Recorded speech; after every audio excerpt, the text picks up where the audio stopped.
What's good? What's good? It's your boy DJ Lil King, Riding High Podcast. Man, I got a super special guest today, man. Super special guest today. Y'all see him on the camera. Some of y'all know him. Some of y'all might not know him. Even those who don't know him, you done heard something of him or his one of his business ventures. You know what I'm saying? We here to talk about it all today. You know what I'm saying? Mr. The Bomb Records himself, DJ Joe, man. What's good with it, man? Good evening, everybody. Thank y'all for tuning in. I appreciate you guys having me out here. We're ready to get into it. Little story. If you don't know, you'll know after tonight.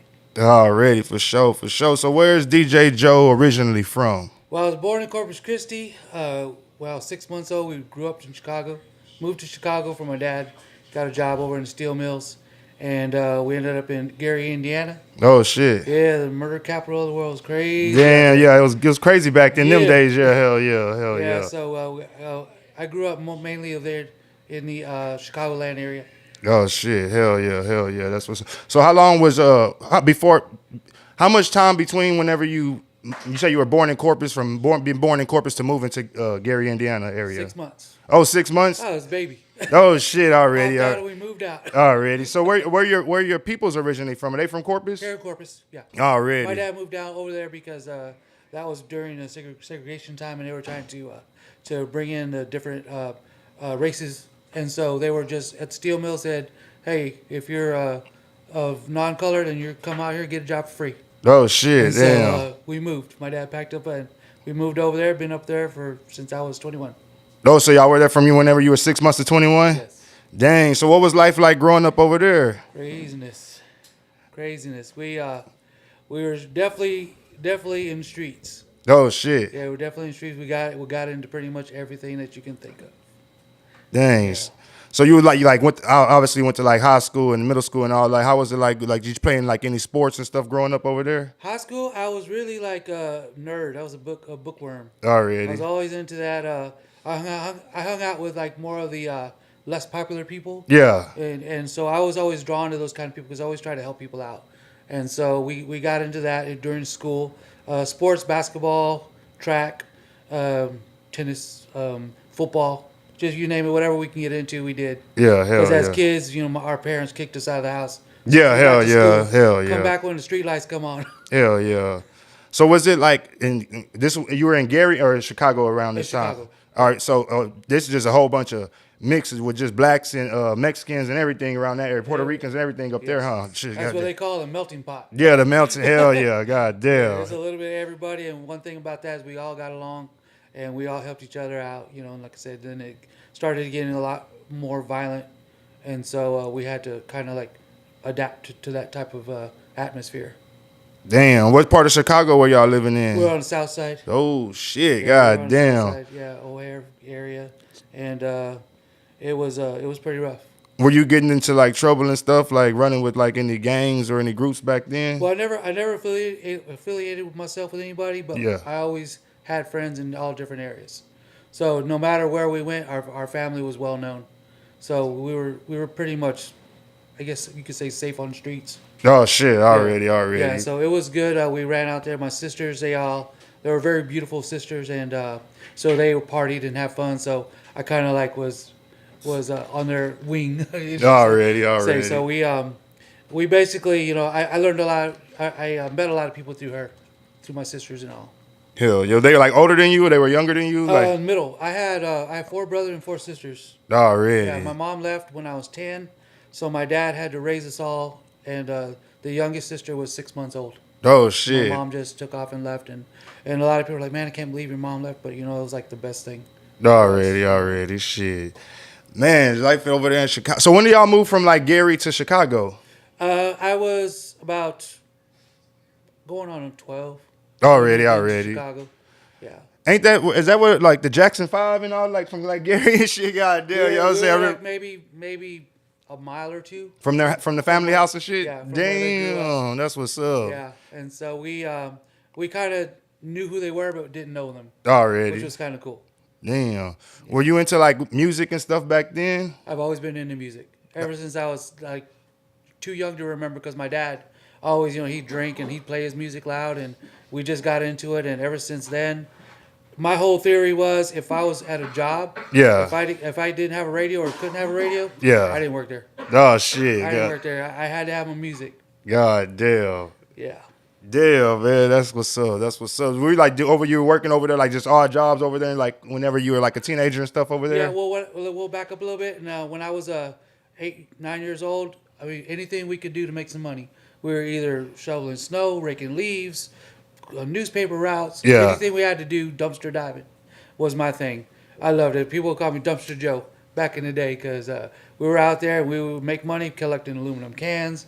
Man, whatever it took, we hustled. Yeah. We God hustled. And, damn. they would make fun of us, but when we go to school, the first thing they say is like, "Give us what you got. Let me see what candy you got today." It's like, "Go dump in the dumpsters yourself." See what it's like. But it was fun. To me, it was fun. We had childhood. Was you selling candy at school, or you were just taking it just to have? Oh, damn. I'm telling you, Damn. we started young. Hell, so your people's instilled like that hustle in you type shit. Yes, sir. Damn, Yes, hell sir. yeah, that's what's up. That's what's up. So, at what age do you come to Texas? And when you come to Texas, do you come to Corpus? Yes. Well, when I was in Chicago area, like I said about the gangs and everything. Yeah. Like there's a lot of times where I would like to spend my time walking around. Already. I would walk everywhere. So a lot of times, I would just sneak out the window, or I'd just walk out because my dad was too drunk to even notice we were gone. And so there was a lot of times where a lot of people would jump us because we were there. I got shot in the leg. I got shot in the leg walking down the street. And what age is this? This leg here. I got shot when I was 11 years old. What? Walking down the street at 3 o'clock in the morning. Take us through that. We Yeah. can't just skip. Take us through that. Come on, What man. I was doing is I was walking down the street. You had snuck out. Yeah, snuck out. Started because at that time to me I just like to be out in the open, and so I was walking down the street. I noticed this car drive by, and it's just like a movie. You're driving by and you see the car go by, All real creeping slow, and shit. and then all of a sudden the lights come off. Oh. Go get turned off, and then they turn. As soon as they turn, I already knew. I mean, I had my Walkman on, and I was jamming out. I saw them go by. So as soon as they left and turned, I turned off my Walkman, and I was just watching and just waiting. And sure enough, here they come, and next thing you know, the shots just started ringing. You were like with a group of people or I was by something. myself. What? I was by So you myself. were the target I was the target for no obvious for reason. no reason whatsoever. We're in like the So- wrong neighborhood. That was the neighborhood you lived in. No, I definitely wasn't my neighborhood, but I don't think that they turned around and they were checking IDs. They were just like, hey, there's somebody walking down the street. Let's see what we can do. So God they damn. shot me in the leg. I fell down and I don't know what I remember. I just laid down like I was dead. Yeah. I just laid there, but I mean the pain of you just feel the bullet burning. It's just burning. At 11 years old. Yeah. Fuck. So as soon as they left and took off, they took off pretty quick. I walked home, and I knocked on my dad's bedroom door. I said, "Dad," I said, "Dad," he was drunk, so he was all like, "What? What?" I said, "Dad, I got shot." I was like, "What?" And he sobered up like this. He goes, "Why are you so calm?" He ran me to the hospital and everything. So we got that taken care of. And then maybe a year later, same thing. I was walking around and got stabbed in the leg because I got jumped. I got stabbed in the leg, and it was like maybe an inch from where I got shot. Damn. So it was like the same area, and so I bled a lot, and ended up over there to have somebody stop by, and they picked me up, took me to the hospital. And Oh, that time you weren't able to walk yeah, away? No, I wasn't able to walk away on that one because that was Damn. just bleeding pretty bad, and so we basically had to fight our way through just to make it to the stores sometimes. And one thing about that on a serious note is I've never seen so much death in my life because of the fact that where we grew up, Yeah. how things were. I mean, we moved from Gary, which was the Murder capital back there, hell and yeah. then we moved into another neighborhood was just as bad. And so, I've seen so much death, and I don't wish that upon anybody. And that's just growing up as like a kid type shit Just too. growing up as a kid, and now you're talking from 11, 12, 13, 14 years old. And so, like I said, we had to fight our way almost every other day or so Just to get to the corner just to store. get to the stores. Damn. It was crazy. And so we took on, stuff like graffiti. Already. Graffiti. Yeah, hell Oh yeah. man, we Yeah. tagged, we bombed. I mean, you name it, we did it. We did trains. We would take the South Shore train, which is the electric train over there, and it would go from Chicago through Indiana all the way to Michigan, and we would surf on top of them, and Damn. we just cruise back and forth. And as we got older, I noticed that a lot of my friends were either dying or going to prison. Oh And shit. so we made the move to a town called Michigan City, which is still you can still see Chicago from the backyard. Okay, that's still in But Illinois. it was still, yeah, it was still there. Already. And so I grew up over there and the rest of the time. And then I moved down here to Texas in 1989. 1989. Yeah, damn. That was basically the first time you came back to Texas since Yeah. 6 months. Since 6 months old. Yeah. Damn. And whenever y'all moved back to Texas, y'all moved to Corpus? I moved here by myself. Oh, so at this Well, age. actually, see, the thing is, when I was little, I would always take off. Like there's a freight train that would go past our house right in the middle of the street. Oh, shit. And so one day I decided to take it, and I jumped on it, and I was like 13 at that time. I ended up in Florida. What? I woke up and yeah. So I got caught by the cops, and they called my dad, and they're like, "Hey, you need to come get your son, and whatever you got to do, come get him, because he ran away." I was like, I didn't run away. My dad already knew. We would come back. Damn. So they sent me back on the bus. God They damn. sent me back on the bus, and my dad's like, "That's it. You're going to Texas to your aunt." So that's how I got down here. God damn. What, your dad ended up shipping you on the bus down here, too? He said, "Don't even come back. Just take him straight from Florida to Texas." God damn. So when you come back to Texas, at about what age are you at? When I came to Texas, I was 21. I just turned 21. Already. So when you come back to Texas, what are you getting into at that age? So at that 21, time. the first day I got down here, same thing. Got on the bus. I wanted to check it out.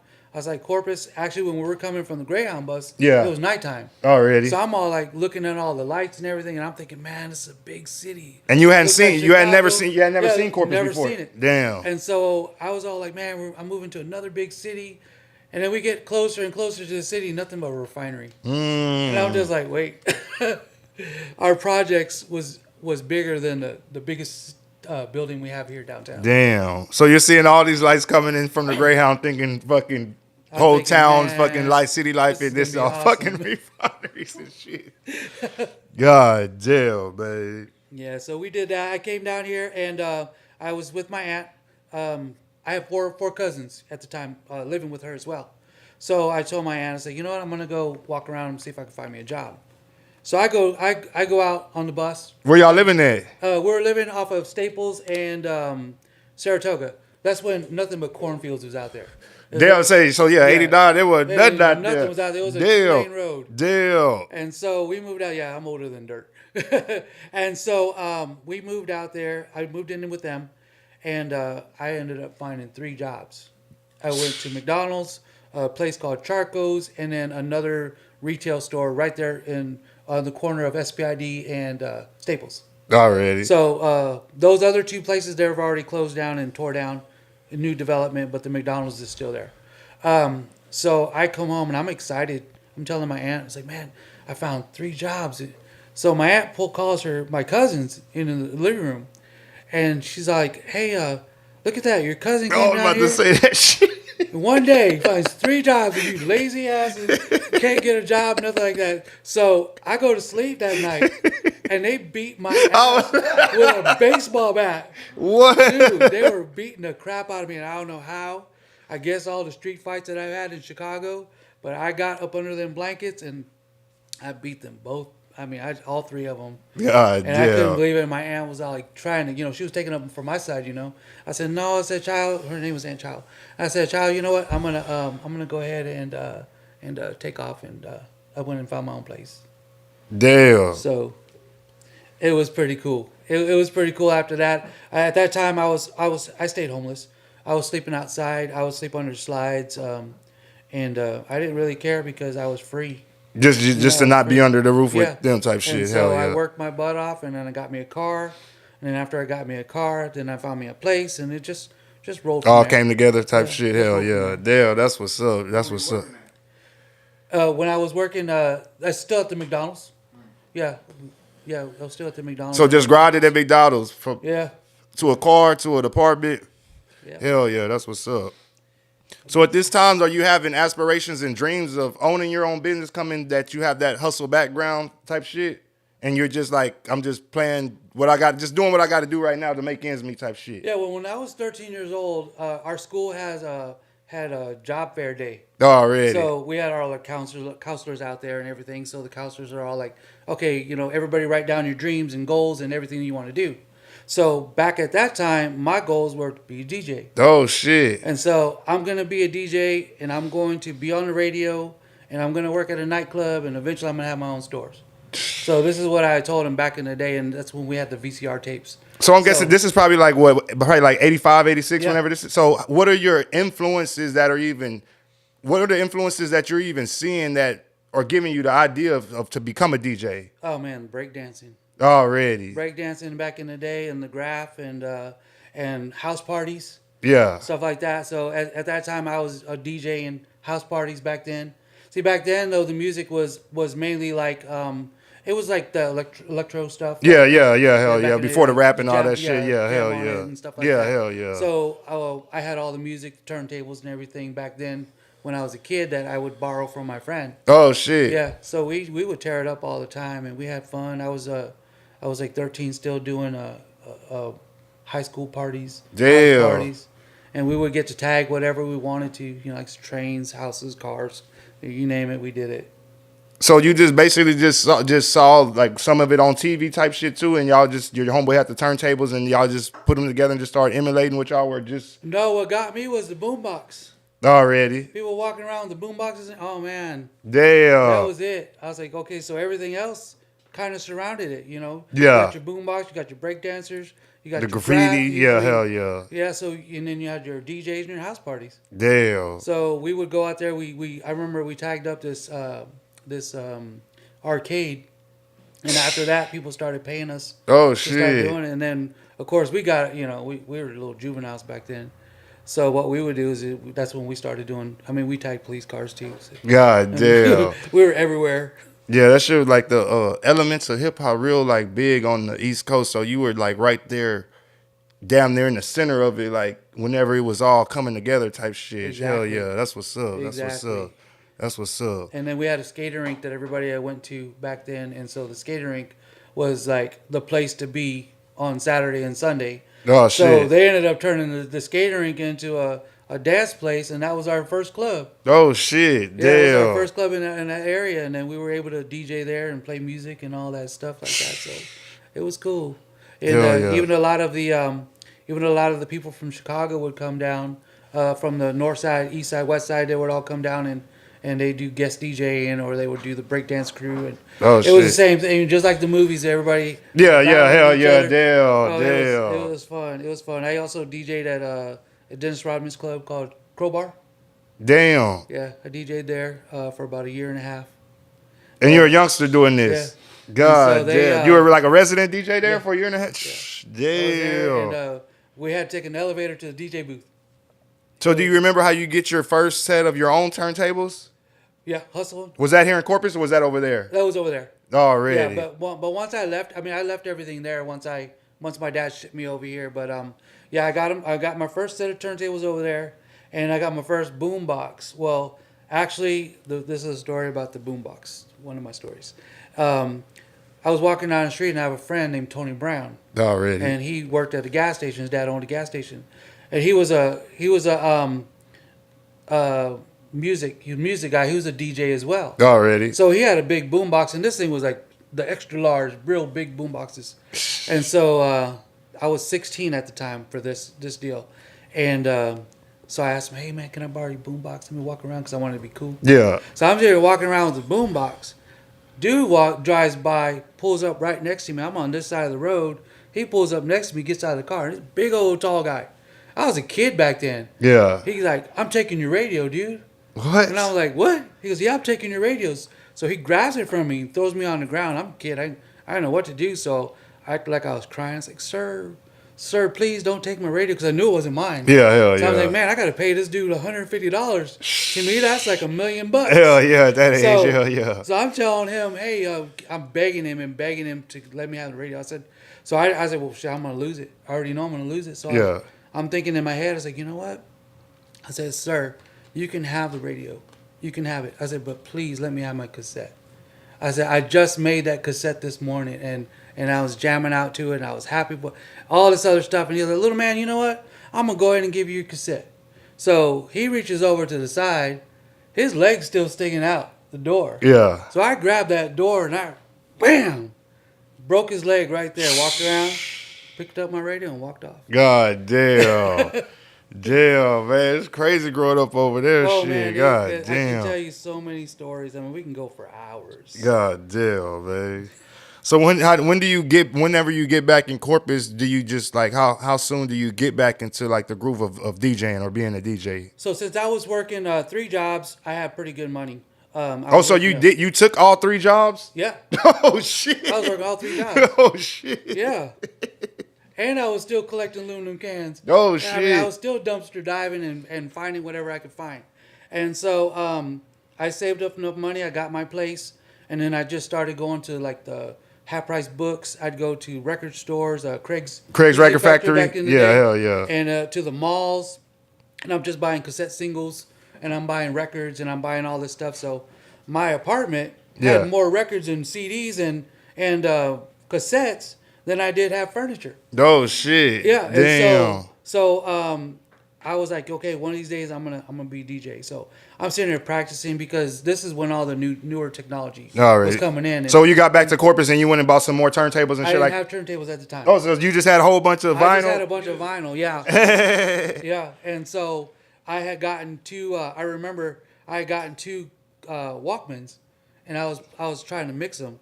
While I was Already. doing that, and so we got the Walkman, and then I got a small little, just RCA turntable. Yeah, yeah. Just something to play the Yeah, record. just something. It's a record player. Yeah. And so I just started collecting and collecting, and next thing you know, I couldn't even walk anywhere because I had records and stuff everywhere. Where was this at? This was over here on where did I live? Cottonwood.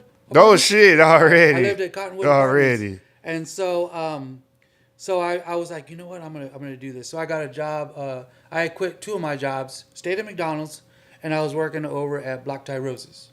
Already. Okay, so Black Tie Roses, where you drive the women around and you take them to the clubs. They go inside and they're selling the roses. Okay. So I'm Okay. just a driver. Yeah, so I'm just a driver, and I'm all like, man, I'm driving these hot girls all night long. I'm getting paid for it. Yeah. So we also got to go into the nightclubs. Already. So my bright idea was like, throw some records in the trunk, throw some cassettes or CDs in the trunk, and that's what I did.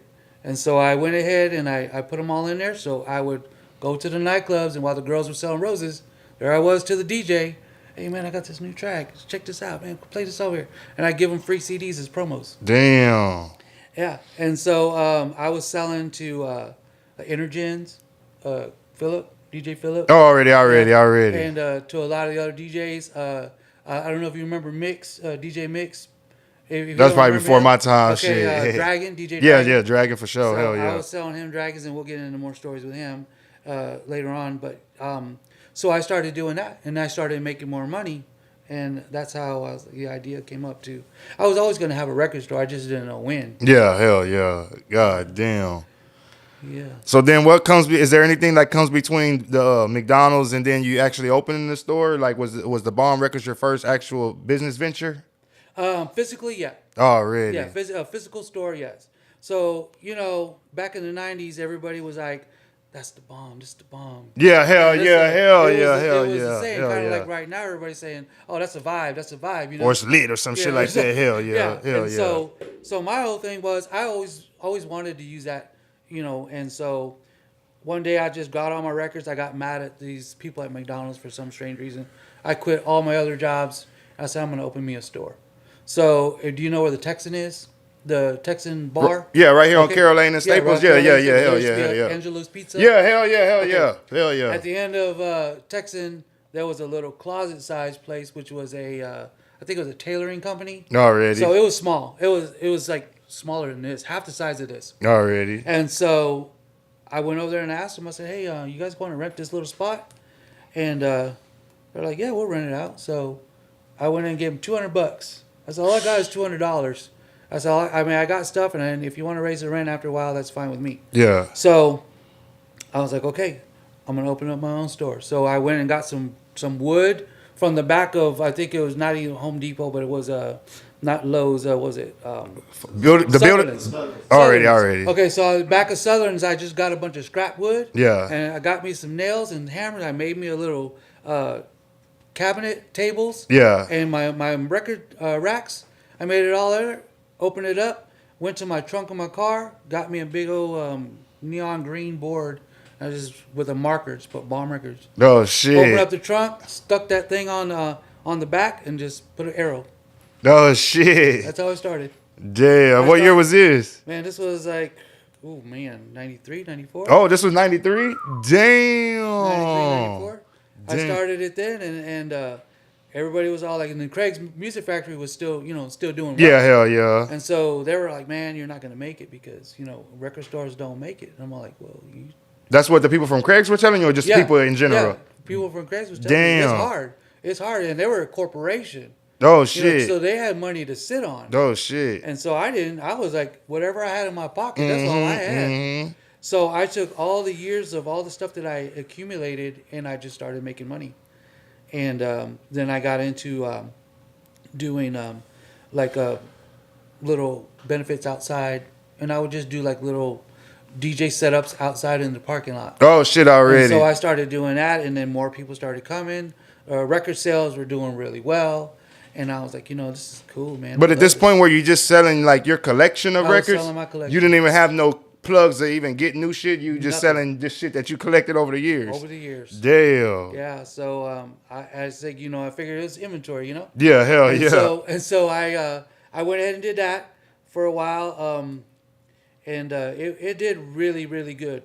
And I was surprised, because like I said, with all the negative things that people were saying, Yeah. I said, you know what, I might not even make it, but I'd rather not make it than not try. And you're 24, 25 around this time? Yeah. God damn. Yeah, so we were doing really well. I was selling records. I was still doing the DJs. I was still had my little route. I would go to the club, pull up, open my trunk, and they'd come outside or they, hey man, whatever you got, give me the latest stuff. And sure enough, they'd be playing it. They'd be breaking stuff at VIP. Damn. Oh, man, it was cool. It was God cool. Club damn. effects, cocktails. Man, we were all over the place. God damn. Yeah.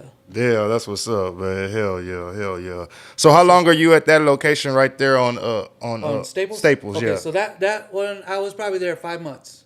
I was there 5 months, and then I moved to another location, which was Weber and what's that? That Gallagher. Weber and Gallagher.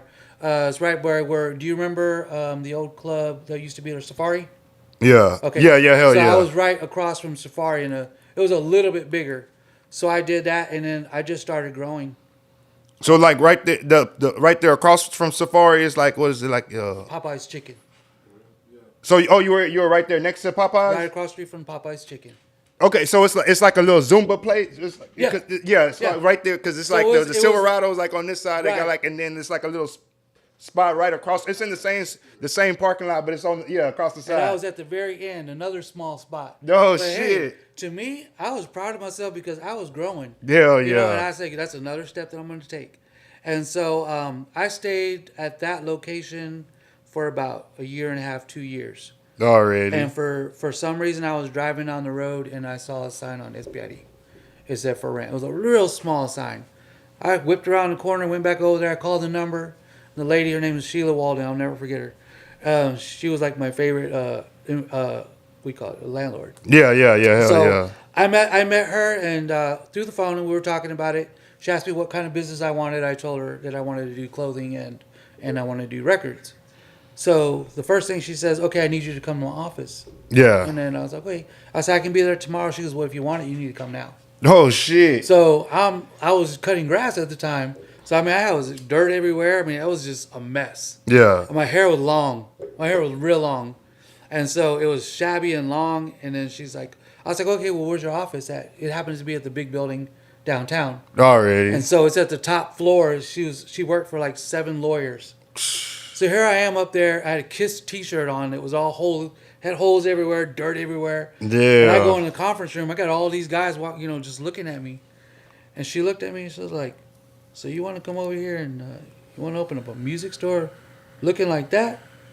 And I was like, That's well, what she told you? I said, yeah. And I said, well, you told me to come right away, and I wanted to to make sure that I at least talk to you. Yeah. She's like, you know what, you're bold.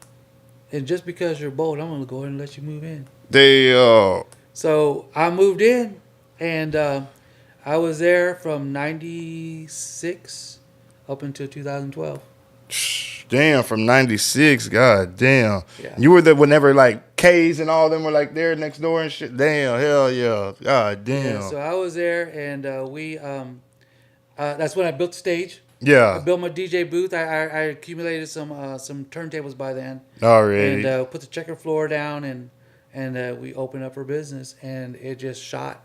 God It just damn. shot. As a matter of fact, Craig's shut down. Yeah, hell yeah. I remember Craig Yeah, shut down. Craig Hell shut down. yeah. Hell yeah. So we started doing that, and then of course, we started doing like raves back then, because back then I was more into the rave music and Already. the underground scene. So hip hop was just like a moneymaker for you at that Well, point. at that time, Or you were selling any I everything. was selling anything. But Damn. my main thing was underground rave music. Already. Yeah, we were doing techno, jungle, house music, progressive, and we would go and do the buildings. And we would go find empty buildings out in the middle of nowhere, take generators out there, tag it up, put all the lights up, Damn. and we'd have raves all the way till 4, 5, 6, 7 o'clock in the morning. God damn. Yeah, it was really cool. So we had a lot of fun. We had a lot of fun there, and the traffic was great. Well, I say, how do you start? At what point do you start building connections with different artists and record labels to where you're able? Oh, the new Lil Flip just came out. No, I got the new Lil Flip, and like the new Big Pokey just came out. Now I got like. How do you and when do you start building those connections? Was it at the Air Store, or was that at the over there on the It second was location on freeway on SPID. on SBID? Yeah. And how did that happen? Do you remember? Yeah. Excuse me one second. When like a rapper just came in town and saw your store, like, or you reached out, like, how did it Well, what it was is locals. already? Locals came in, and guys were trying to push their CDs. They saw a new store. Of course, we were right down the street from the trade center. Hell yeah. So when people would drive past us, they would say, "Oh." Or you down? You gotta drive. You gotta you drive gotta pass past us. you to go to the Trade Center unless you come back Saki way. And And that ain't was nobody the- going that way. That was Shit. the whole thing. Yeah. When I was like wanting that building, Yeah, that was the scouting that first thing I location. thought. You got there That right. was the You first got thing I there thought. right. I Hell was like, I try yeah. to think 3 or 4 or 5 steps ahead. Hell yeah. Hell And yeah. so a lot of locals came, and they started like, "Hey, can you sell my CDs?" and blah blah blah. And also a lot of them were just handwritten. Oh CDs, shit. Damn. And so we would sell them. We would sell them, and we always try to help people out. And so anybody and everybody could come and sell. Already. Doesn't matter whether it was good quality, bad quality. The fact that they even tried Yeah. was something for me. That said, shit, Joe. yeah, was just like, you know what? This dude's got some heart, so I'm going to try and do what I can for him. Already. And so that's how I started building relationships with him. And the rap music started selling more than the techno and everything, because everybody started going into the digital. Yeah. Hell yeah. And so not only that, the raves were kind of slowing down too, because you also had the cops busting and coming out there. So Was that like a big thing? Like for a rate to actually make it to the end? Was that like a big thing, or like? Oh yeah. Most of them would always get rated. That's what I'm saying. For one Well, to yeah, actually brag- be, if you were able to make it to sunup, you were bragging. it was a success. You were bragging. You were bragging. Matter of fact, you were talking down to the next one. Already. Yeah, and so we had them set up to where we'd get these warehouses that had 5, 6, 7 rooms, and you got DJs in every single one. Damn. Yeah, and so we did that. Was this all illegal, like underground though? all underground? Damn. All underground. We had scouts over at the corners with their pagers. and Damn. stuff like that. Yeah, so as soon as something came up, boom, everybody knew.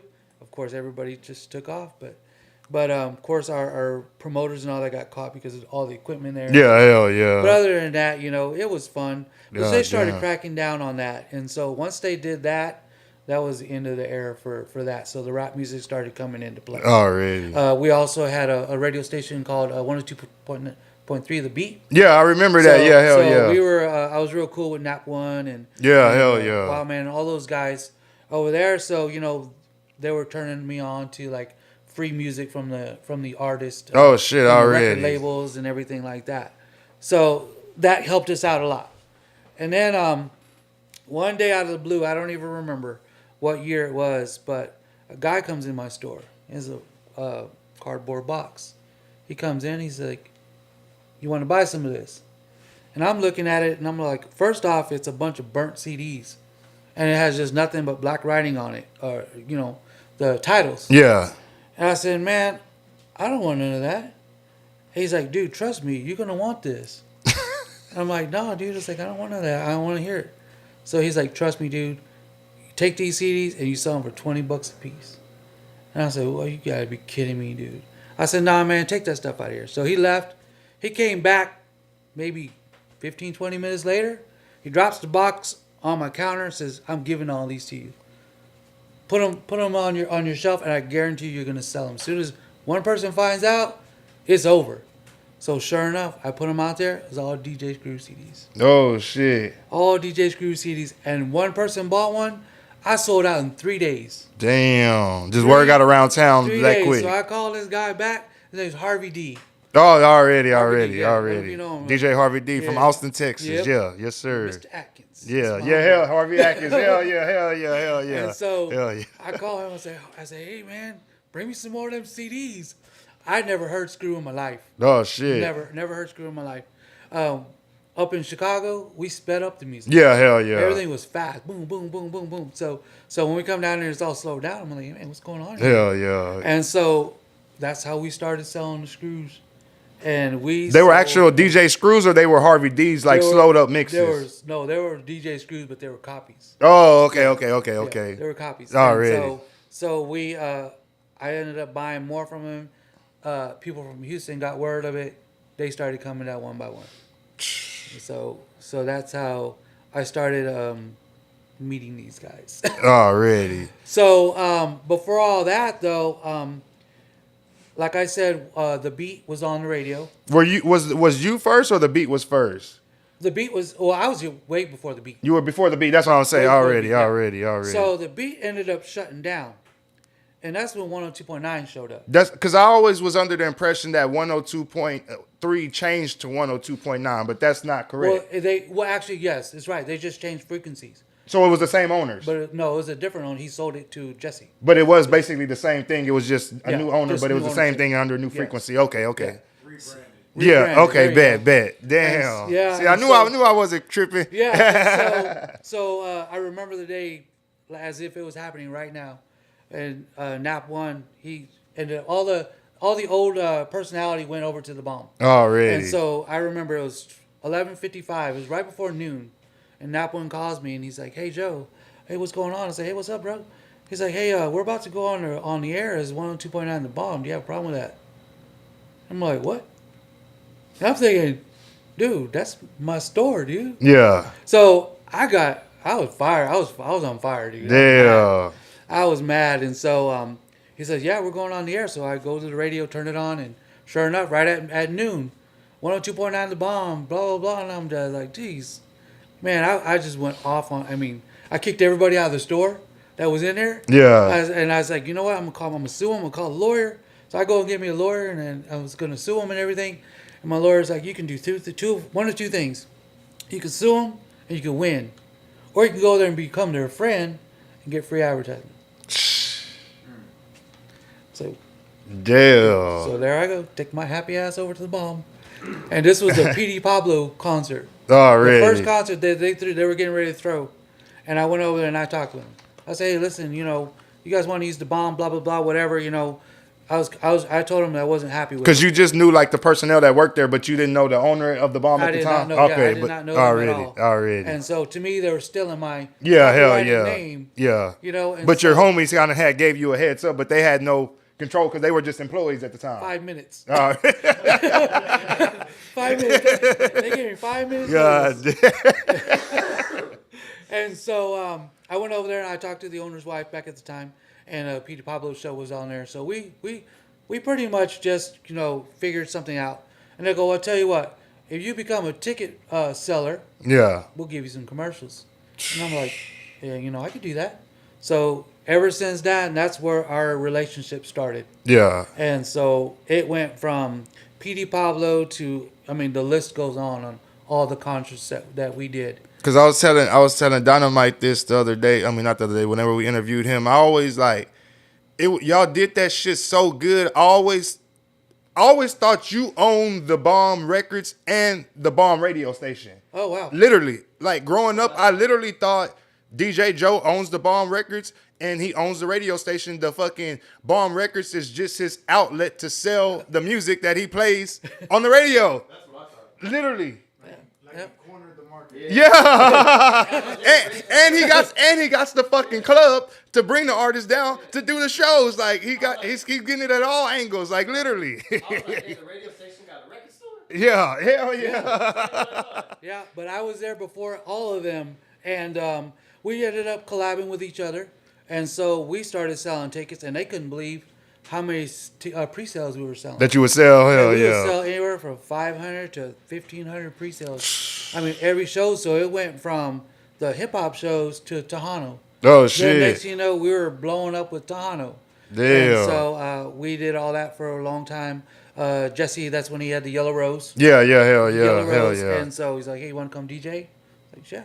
Damn. So that's where my biggest thing was. Now before that, do you remember Stars? Stars. Yeah. Was it in Parkdale Plaza? No, Stars was downtown. Okay, La okay. That Oh, was- La Playa is? Okay, yeah, okay. That was my first DJing in Corpus Christi, my first club. Oh And shit. I'll never forget that night because that night Nader was the manager, and the two twins, Eli and Jimmy. Yeah. They were the bartenders. Well, Oh, their dad, shit. Their dad owned the bar, owned the place. Oh, shit. He passed away some years ago. He passed away, but he's really such a good guy. And so I go in there thinking I'm cool, right? And I'm like, I'm so used to playing house music and techno and everything. I had a lot of hip hop records, but I never really messed with them. Yeah. Because I really didn't know the music. I just knew what was on there. Yeah. And so I go in there with Nader, and I'm like, hey, you guys hiring for a DJ? He's like, well, what kind of music do you play? I was like, oh, yeah. I play all kinds of anything you want, I'll play it. So I was like, where'd you work at? I was like, I worked at all the clubs in Chicago. I'm sitting there, blah, blah, blah. Damn. Just talking the game. And so, but the Crowbar was real. I did work there. Yeah. But Crowbar was that in the like the in Chicago. No, that was in Chicago? Yeah. Okay. Yeah, and so I go in there and talk to Nader, and he's like, well, can you start tonight? Oh shit. And I'm just like, oh, shit. He's like, really, dude? So he's like, yeah, you want to start tonight? I'm like, yeah, okay, cool. I'll go grab my records, come back, and at Stars, the stairs to the DJ booth was straight up. So here I am trying to carry like 10 crates of records up these little stairs. Damn. I get up there, and I don't know hip-hop. I didn't know it at the time. So I was train wrecking from 9 o'clock to like 9:30, 10 o'clock at night. The club started getting packed, and I'm freaking out. So I was like, you know what, dude, sink or swim. Sink or swim. You better learn this music quick. And sure enough, man, I had that dance floor going, and ever since then, Damn. yeah, it was cool. Yeah. Stars was a crazy club. God damn. It was a crazy. We called it the jungle. So if you started a fight there, we didn't kick you out. God It was damn. basically the door guy would go run over there, close the gate, and lock it so the person couldn't get out. God damn. It was nuts. And the Dragon was 1 block away. He started pretty much the same time that I did in Corpus. Oh shit. Damn. Yeah, he was at prime time, and he was doing like the hip hop and all that. And there was another DJ. His name was B Fine, DJ B Fine. Alright. Back in the day, and they were pretty much collab with each other, and then so yeah, that was that little deal. So back to Yellow Rose, we helped them build all the chairs, like right when it was getting ready to open. Oh shit. Yeah, did all the chairs, all the tables, the painting, and everything like that. So we were there from the get go. Damn. Hell yeah. Then they started bringing all these different concerts, and it just started growing and growing. And the club nights just started growing. Well, Dynamite So- was telling me that the radio station would bring down people for the concerts, and they would do like the radio interviews. But whenever they would do like the in-store signings, they would take them, and like the meet and greets, they would take them to the Bomb Records. All of them went over there. Damn. Hell yeah. Yeah, all of them went over there. And my store was I'd say it was about maybe 1,000 square feet. And so we tried to pack everybody in there. We had lines. Yeah. Hell lines all the yeah. way Hell down, yeah. SPID for people to come down there and do autographs. Damn. And we had everybody from, I mean, you name them, they were probably there. God Which was damn. really cool. You know, I really enjoyed all that. But so we started that. They had to phase out like the Tejano because the hip hop was actually growing. Yeah. And then of course Tejano, they still had like all the other clubs, like VIP, and then they had another clubs that were opening up. There was La Playa downtown. Yeah, So hell there was still a yeah. lot of competition. Yeah. So, but there wasn't really a club hip hop venue. Yeah. And so once we started doing that with the radio station, the record store, and the club, like y'all said, Yeah. everything cornered. So we all networked and we all had it locked. And then basically that's when Yellow Rose just kind of just started doing kind of like straight hip hop shit. Yes. God Yeah, damn. it had a lot of great shows. One of the best shows was like the SUC reunion. Yeah, I remember Yeah. that one. Hell yeah. What are Yeah. some of the memorable in-store signings that you remember? Because that's like the shit, like being that I had to store in the trade center and stuff like that. Like some of my most favorite times were like the in-store signings, the having the artists come down and signing the posters, signing the CDs, and the fans getting to meet their artists. So who are some of the artists that you can name that were like that? I think the most memorable would be like the SUC. They all were. They, They are they basically. all showed up. Damn. They all showed up, and we all had separate little areas. We had to move all of our stuff next door just to make room for everybody. Damn. So we had posters up. We had Hawk. We had Pokey. We had Zero Trey, ESG, Big Mo. Damn. Rest his soul. He wasn't able to get out of the truck there. Oh, so shit. he was signing autographs In the truck. from the truck. God damn. But we had put a speaker outside, and we were all just out there, and just like I said, the lines just kept coming and kept coming. God Matter of fact, damn. the cops are all like, "Hey man, you guys can't be doing this. You're causing a God distraction." damn. I said, "Hey, we're just trying to make a living." And so that was like the most memorable. And then, like I said, once we went to the stage, it was like an honor to be able to DJ these Hell yeah. these shows. Did you ever get to meet DJ Screw? I did not. Already. Yeah, I did not. At that time, I was more Doing of the house, underground. then yeah, hell yeah, hell I was yeah. doing more of the underground, and the most craziest weird one, I guess, would be Fat Joe. Oh shit, y'all did in-store signing with Fat Joe or the No, concert? No, the concert. that was the concert. We did Alright. a concert. So the way this one went was Fat Joe was the headliner, Already. and so Webby was the opener. Yeah. And of course, they had some of the locals. Yeah. What's Love You, right? I'm sorry. When they had the What's Love song. Mhm. What's Yeah. Shanti. Yeah. And so Great. it was craziness because everybody was here. I want those Webby tickets. I need Webby tickets. We need Webby tickets. Nobody Was saying Fat was Joe. saying Fat Joe. Nobody. And he was coming down, and so he got like, hey, you know what's going on? And I talked to Jesse. I'm like, hey, listen, everybody's here to see Webby. You know, I don't think y'all should have Webby as an opener. Yeah, Because hell people yeah. want to come see him. So they talked about it. Dynamite. Because you were the one that was selling the tickets, so you were the one that were actually hearing the we were people saying like, interacting with- yeah. like they want to Giving see them the Webby type feedback. shit. Hell yeah. So they didn't know because they just got the tickets and gave them to the ticket outlets. Yeah. Basically, hell yeah, hell yeah. And so I called him and said, hey man, it's like you got the wrong headliner. And they're thinking about it. So they're thinking about it for a while, and they're like, hey, what do we do? You know. So Dynamite had a interview on air on the radio station. No shit. So I kind of like was not really a Fat Joe fan. With Fat at Joe, the time. interview was with Fat Joe. Yeah, he was interviewing Fat Joe Oh, on the radio really? station. So Fat Joe used to have a t-shirt brand called Famous, Already. and it was a big F on the side. I don't know if y'all have ever seen. Oh yeah, that famous Yeah. Stars and Stripes. Yeah. Yeah. Oh, really? Okay. Well, he was claiming that deal. So, in Houston, you know, you can get anything bootleg. Yeah, hell yeah. So I went and got a whole bunch of bootleg shirts. So I was getting ready to do my mix show at 5:00. So I walk in here. He's doing an interview. I walk in with a bootleg Fat Joe shirt on. No shit. he wasn't very happy about that, but I didn't really care. So I told Jesse, and I said, you know, you need to rethink, you know, the lineup. And sure enough, we decided that, they decided, that they were going to put Webby as the headliner. Well, of course, Fat Joe wasn't going to like that. Damn. So he threw a fit. Damn. He threw a fit. He was mad. He went up there and did 3 half Big Pun songs, dropped the mics and left. People wanted to beat the crap out of him. Damn. It got crazy.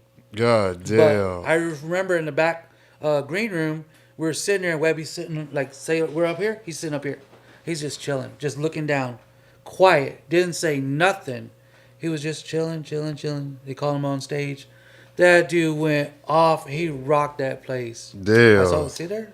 and it was like one of the best concerts that we did at that time. God He threw damn. it down. So another one would be Lil Jon, the East Side Boys. Of course, that Damn. got Y'all were doing some fucking good shows back yeah, then. Lil Jon, Shit. East Side Boys. And these whenever the artists, they were like, they had hot songs on the radio at Oh the yeah, time these when y'all were songs were bringing them break. down. These Hell songs were yeah. breaking. Hell yeah. Hell yeah. Yeah, these songs were breaking, and that's when the radio started playing them.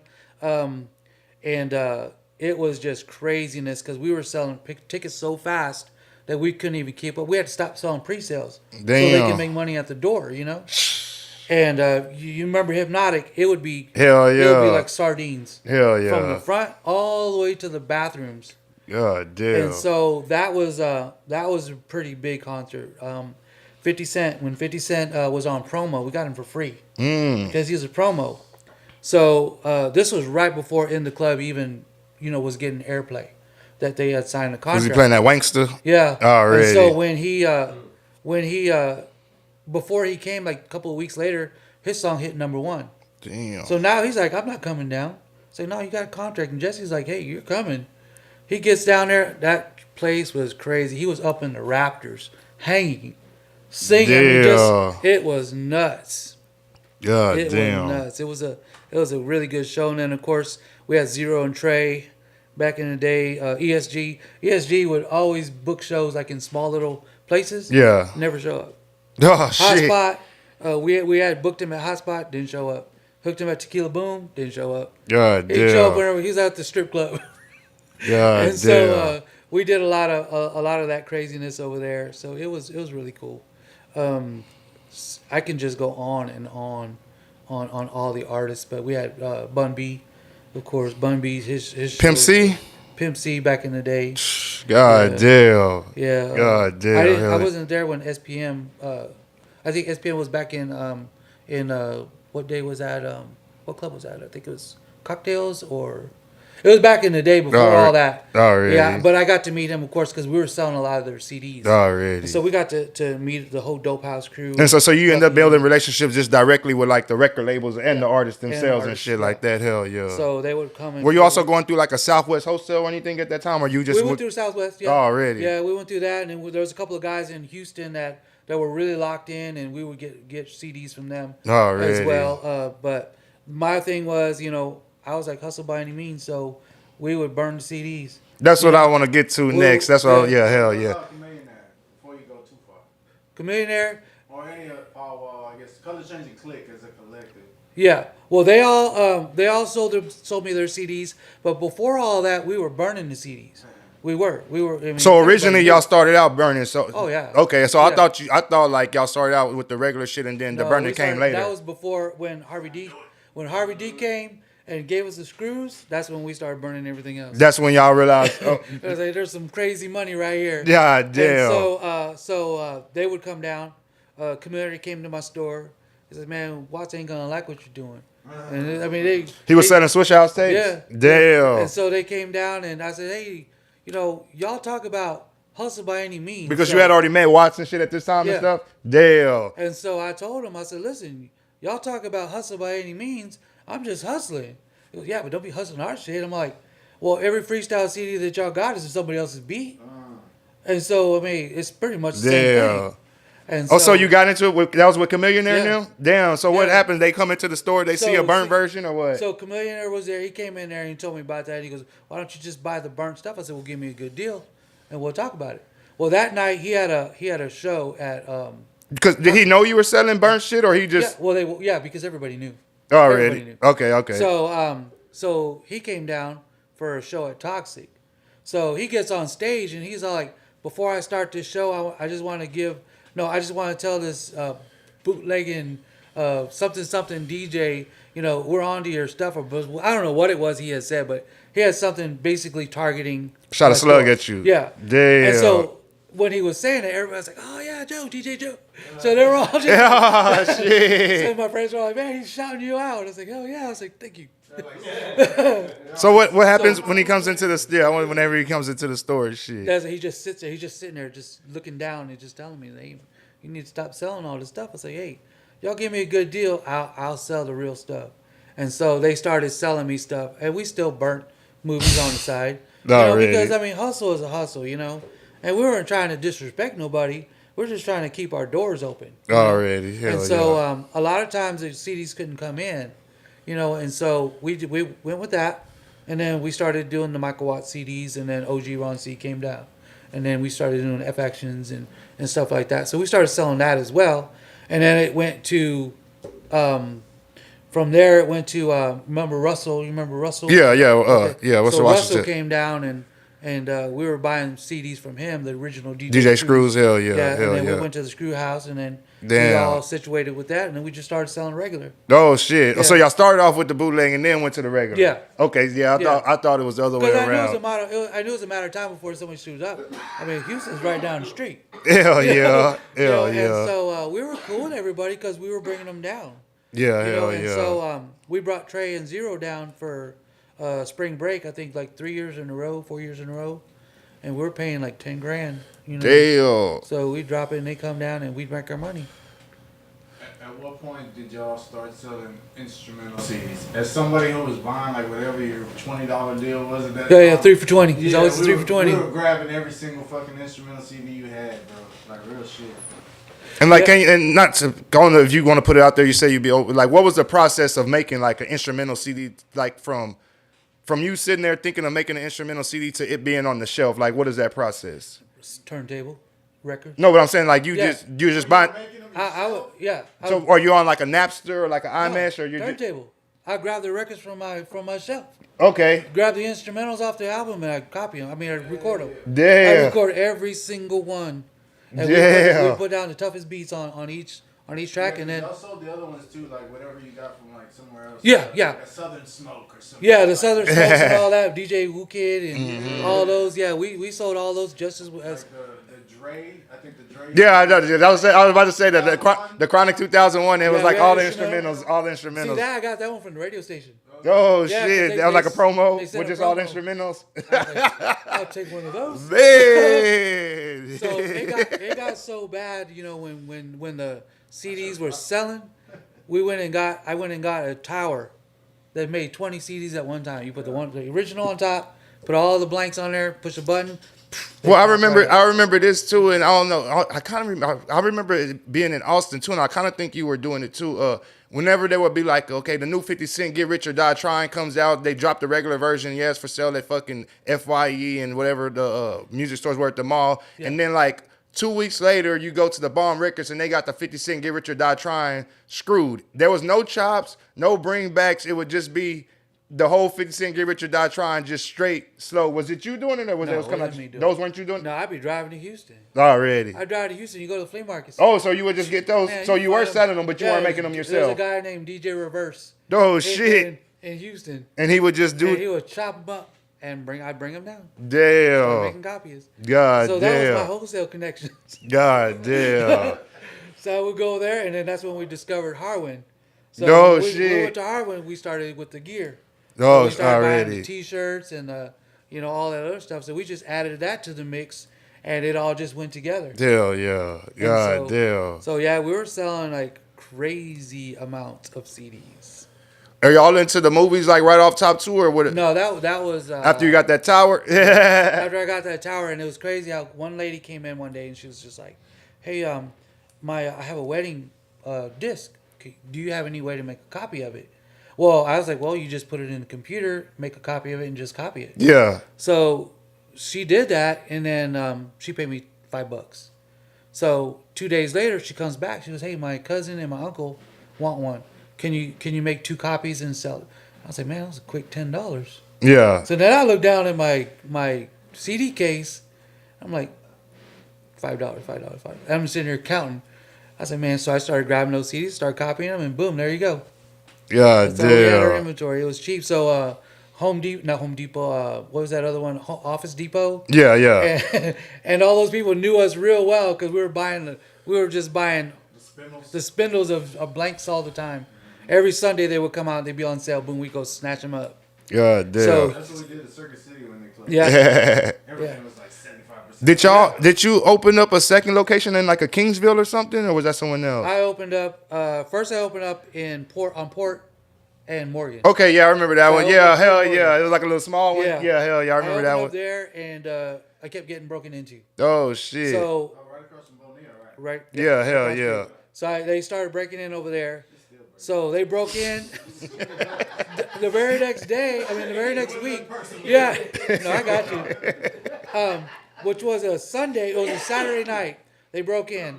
The following Saturday, broke in again. What? So the cops catch them this time. I go over there. They call me and they, hey, breaking in your store again. Blah blah blah. I drive over there. These fools were wearing the shirts they stole last week. And so I was like, that's pretty damn bold. And they lived right down the road. And so the landlord's like, you know what? We can't have you here. So What? they kicked us out. Damn. So we also had another location on Agnes, right by that school before you get to Kings, right next door to where the Black Crown is. Yeah, yeah, yeah, yeah, Right yeah, there, yeah, we yeah, had a yeah. store there. And then I had another store, Right past Hornsby. yeah. Yep, right past there. And God so damn. we opened those up. Those did real well. And I was like, you know what? I'm going to open them in Kingsville. So I opened up in Kingsville.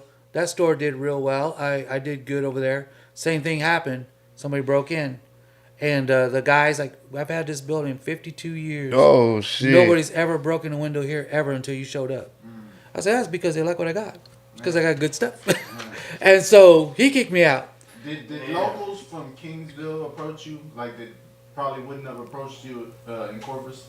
Well, Since you were in their backyard now, it's like so simple. most of the time they would weekend drive. They would drive to Corpus and just especially to come to our stores. We did pick up a lot of customers there, yes. Yeah, and Were y'all like catering to like the college kids over there in Kingsville and Definitely. shit? Most Already, definitely. already. Hell we yeah. were there. I think I was there for a week and a half, 2 weeks. First day of school, just passing out CDs. Oh Passing out with the shit. store with the store information. So you like, just go ahead, come on by, hook us up. And sure enough, they just kept coming, and then they started buying clothes. We added jewelry to the mix so the women would come. Damn. And so we started cornering that market. So I said, well, we're doing good there. Let's go to Refugio. Oh So I shit. opened up in Refugio, and we had a store there all at the same time. Damn. So I'm sitting there selling off the freeway because the road's right there. Yeah. We were right across the street from McDonald's. Oh So shit. it was busy. And all I did was put up a sign, no advertisement whatsoever. People just started stopping. Yeah, because I never heard about a Yeah, Refugio they store. started stopping, and truck drivers would stop in the middle of the road and they park. And right there in the middle of the where you turn. Yeah, turn yeah. lanes. And they would get tickets all the time. I was like, hey, man, you're getting a ticket. Oh, dude, this cool. No, I'll just pay it. No, this is worth it. So God they would buy damn. CDs, they buy album, records, I mean, you name it. So that store was doing really well. You would just employ people from these different towns to work at the I would stores? drive there every day. I had employees here. Oh So shit. every day I would drive to Refugio, and then I was going to hire somebody there. And so I decided, you know what? Refugio's doing well. Let me go ahead and go to Victoria. God damn. So we go to Victoria, and I opened up over there, and a guy named DJ Encore. He's a really good friend of mine. Already. And he's a really, really good DJ. So shout out to my Encore. He worked for me there. So he was in Victoria. I started buying radio advertisements on the radio station over there. And I even sponsored a mix show. And that's how he got his started in radio. Damn. So I gave him a leg up on that. And we were doing really well. So one day I'm over there, and a police officer shows up. Doesn't say nothing. Walks around, looks around, leaves. Hour later, constable shows up.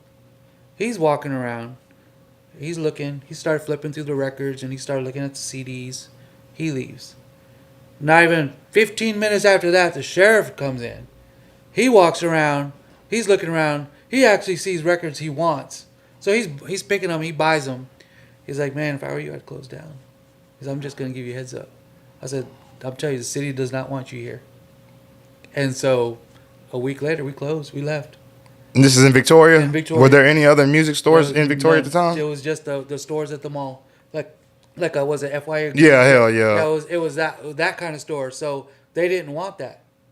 What And- was the heat like? Cause like were like too many like hood people coming? Yeah. Like, Yeah. God Yeah, damn. they didn't want it, so we left. And So when they walked in, the first two officers, the officer and then we say the constable that walked in, That they saw like all the burnt boots, stuff, the yeah. burnt stuff. Oh, yeah. Yeah, already, Yeah, they already. saw it. So that's why the dude said if I were you, I would shut down. Yeah. Already. He said they're gonna. He said they're gonna pressure you until you're gone. And Damn. so I mean that's all they had to tell me. I was like, we don't need it, because we were gonna open up in a club there, and we're gonna get another radio station there. The bomb was gonna do a Damn. radio station. We're gonna do the same thing. We were gonna take it over there. So Victoria was jumping. Yeah, it was doing good, and so we closed that one down, and I was like, well, so much for that. So I ended up going down to McAllen.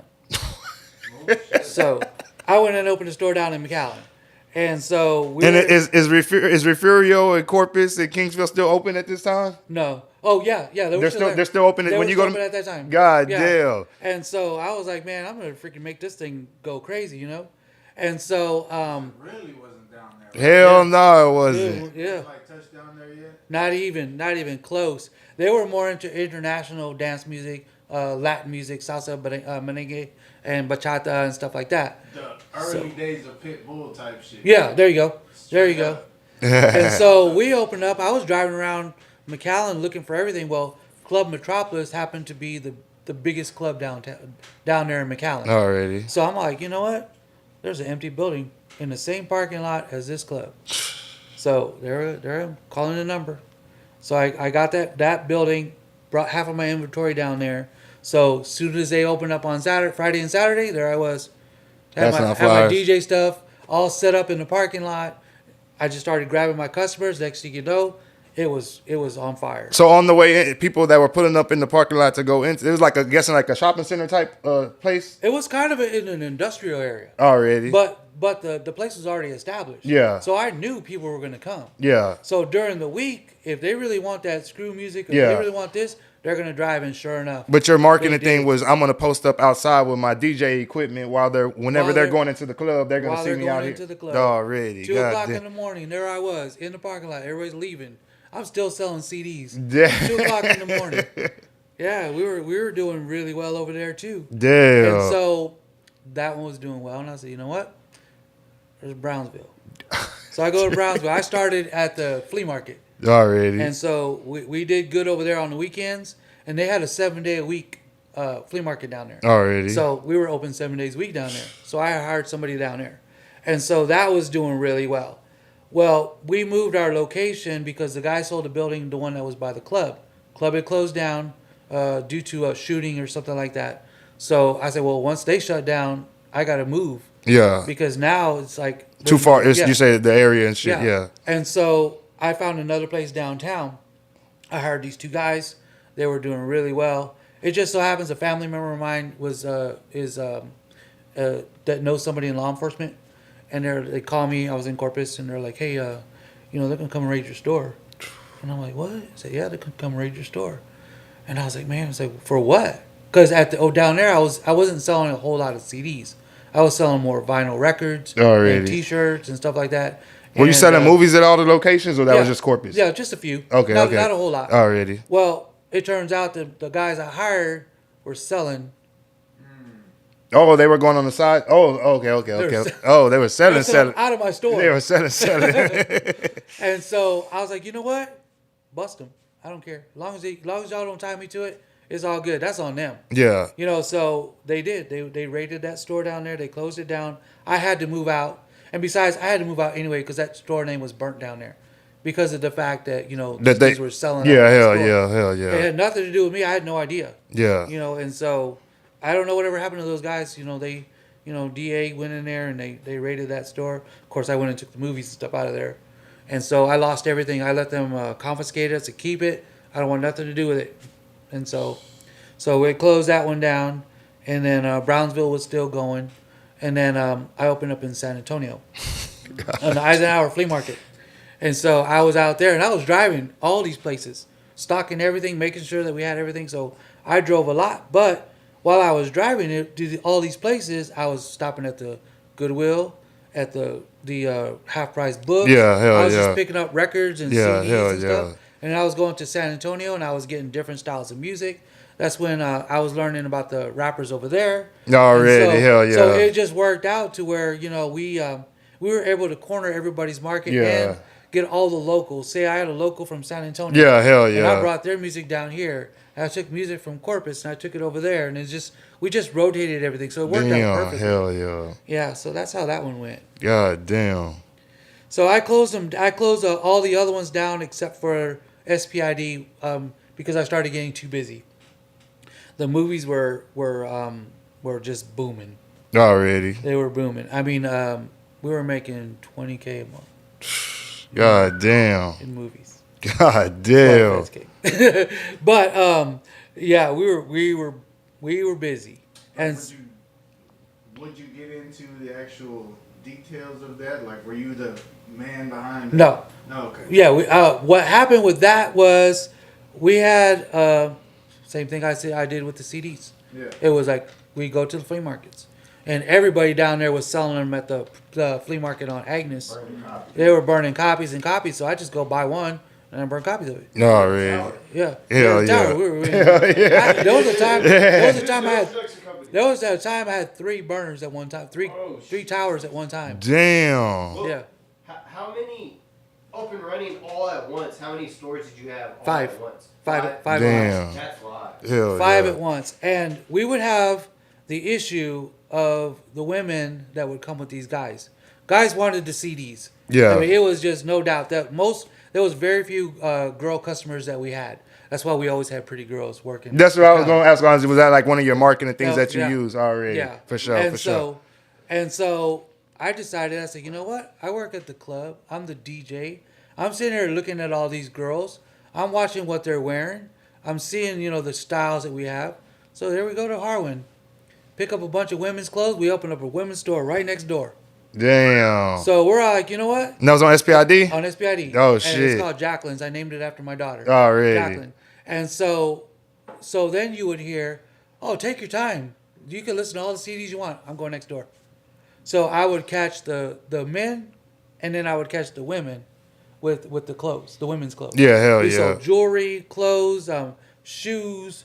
We sold everything. God damn. So we were getting money from both, and it made everybody happy because everybody was getting what they wanted. Hell yeah. And sometimes the guys had to go pull the girls out of the stores. God damn. So it was cool. It was like, yeah, God so damn. so we cornered that. So I did that with 3 other stores, and like I said, we were cornering each market, and it worked really good because I could keep up with the fashion. Yeah. Because I was a DJ at the club. Yeah, hell so yeah. we already knew what was in, hell what was yeah. in, what wasn't. Hell yeah. I always whenever I went to go buy my clothes, I never bought the same dress, or the same shoes, or the same whatever. Oh, so you always just make sure this is about It's that always one. just that one. Oh, God and damn. they loved it because the women loved it because they didn't have to worry about going to the club and then seeing another girl wearing the hell same yeah, thing. hell yeah. So we that's how we did our marketing on that. God damn, And man. so it was pretty cool. Everything was going in our favor. So that's you say all the stores had shut down, but the SPID location and then that's the Jacqueline's only right one I next kept. door. Yeah, and that's the only ones I kept open because, like I said, I wasn't able to drive anymore because I started doing radio mix shows. Oh, So I already. did the lunch mix. I did the 5 o'clock, and then I worked the club Thursday, Friday, Saturday, and Sunday, live from the radio every day. Damn. So our 5 o'clock mix was never pre-recorded. It was always always live. Damn. So if I was down the street or somewhere, I had to book it over to the radio station, and we'd go live. There was a lot of times like, "Hey Joe," on the radio. Live on air. Where you at, Joe? We're waiting for you. Damn. Oh yeah. Motherfucker, I'm listening. God And so damn. I'm on my way. So we get it, and I jump on it, and I do my live mixes. Damn. So I was never tired. We were always busy. God damn. Yeah. So it went from every day, of course, Monday through Friday, 5 o'clock and the noon. Yeah. So we did the noon. One day I just pitched it to him and said, "Hey, let's do an old school nooner type, old school slow jam." Yeah, hell yeah. So we did that, and you would not believe how many people would call for requests during the lunchtime. I said, "Man, I ain't God damn. responsible for y'all getting broken up. I ain't responsible for y'all having babies." It was just crazy, but they loved it. They loved it. It was really cool. God So damn. we did that, and then of course I did the radio live from Yellow Rose, and then turned it to Hypnotic. Yeah, hell yeah. Yeah. So one day we were talking. Jesse was talking. He said, "Hey, that nooner that you're doing, you said you want to do a Quiet Storm." Oh shit. So I was like, "Yeah." He goes, "You can play it." I said, "That's all we do." And so our Quiet Storm started, and it got so packed. And that was Sunday night, right? It was Friday night. Oh, Friday night already. Friday nights already. because Saturday nights they had the concerts. Already. There was always a concert going on a Saturday, so the Friday nights were always hitting. And man, we got so busy over there. So yeah, that's how we started the Quiet Storm. God That was the first one we damn. doing on What was radio. the Wednesday and Sundays? It was like a dollar night or some shit, right? Yeah, Not it back yeah, in the day? yeah. They had and then they had $5 fish bowls. Yeah, hell yeah. I mean, God never damn. get rid of those. And so we also started doing teen nights there. Yeah, hell yeah. I remember like I remember the very Man, first teen night at teen- fucking teen Yellow nights Rose shit. were Hell so yeah. crazy down there. One time I remember I was DJing and I was going off. I mean, I don't know what it was. I was playing the Get It Ready song. So Already. they're all jamming out to it. And then do you remember the Hooka Hooka song? Hell yeah. So back in the day, everybody wanted to hear that song. Yeah. So everybody's on the dance floor and they're just going off, and all of a sudden you see smoke. And so smoke is coming out, and then kids started like dancing around the smoke like it was a fog machine. Yeah. So I didn't know what was going on, and they come running up the stairs. Like, man, turn that off. And as soon as they get the kids out the way, speaker just went. Call fire. Damn. He goes, man, you better turn that crap down. It's like burning up my speakers. God damn. So we literally blew one of those speakers and caught fire. And those kids went outside for like 10 minutes, and boom, they were right back in there. God damn. So it was really cool. It was really cool with the kids. Like, a lot of these guys that are rapping now Yeah.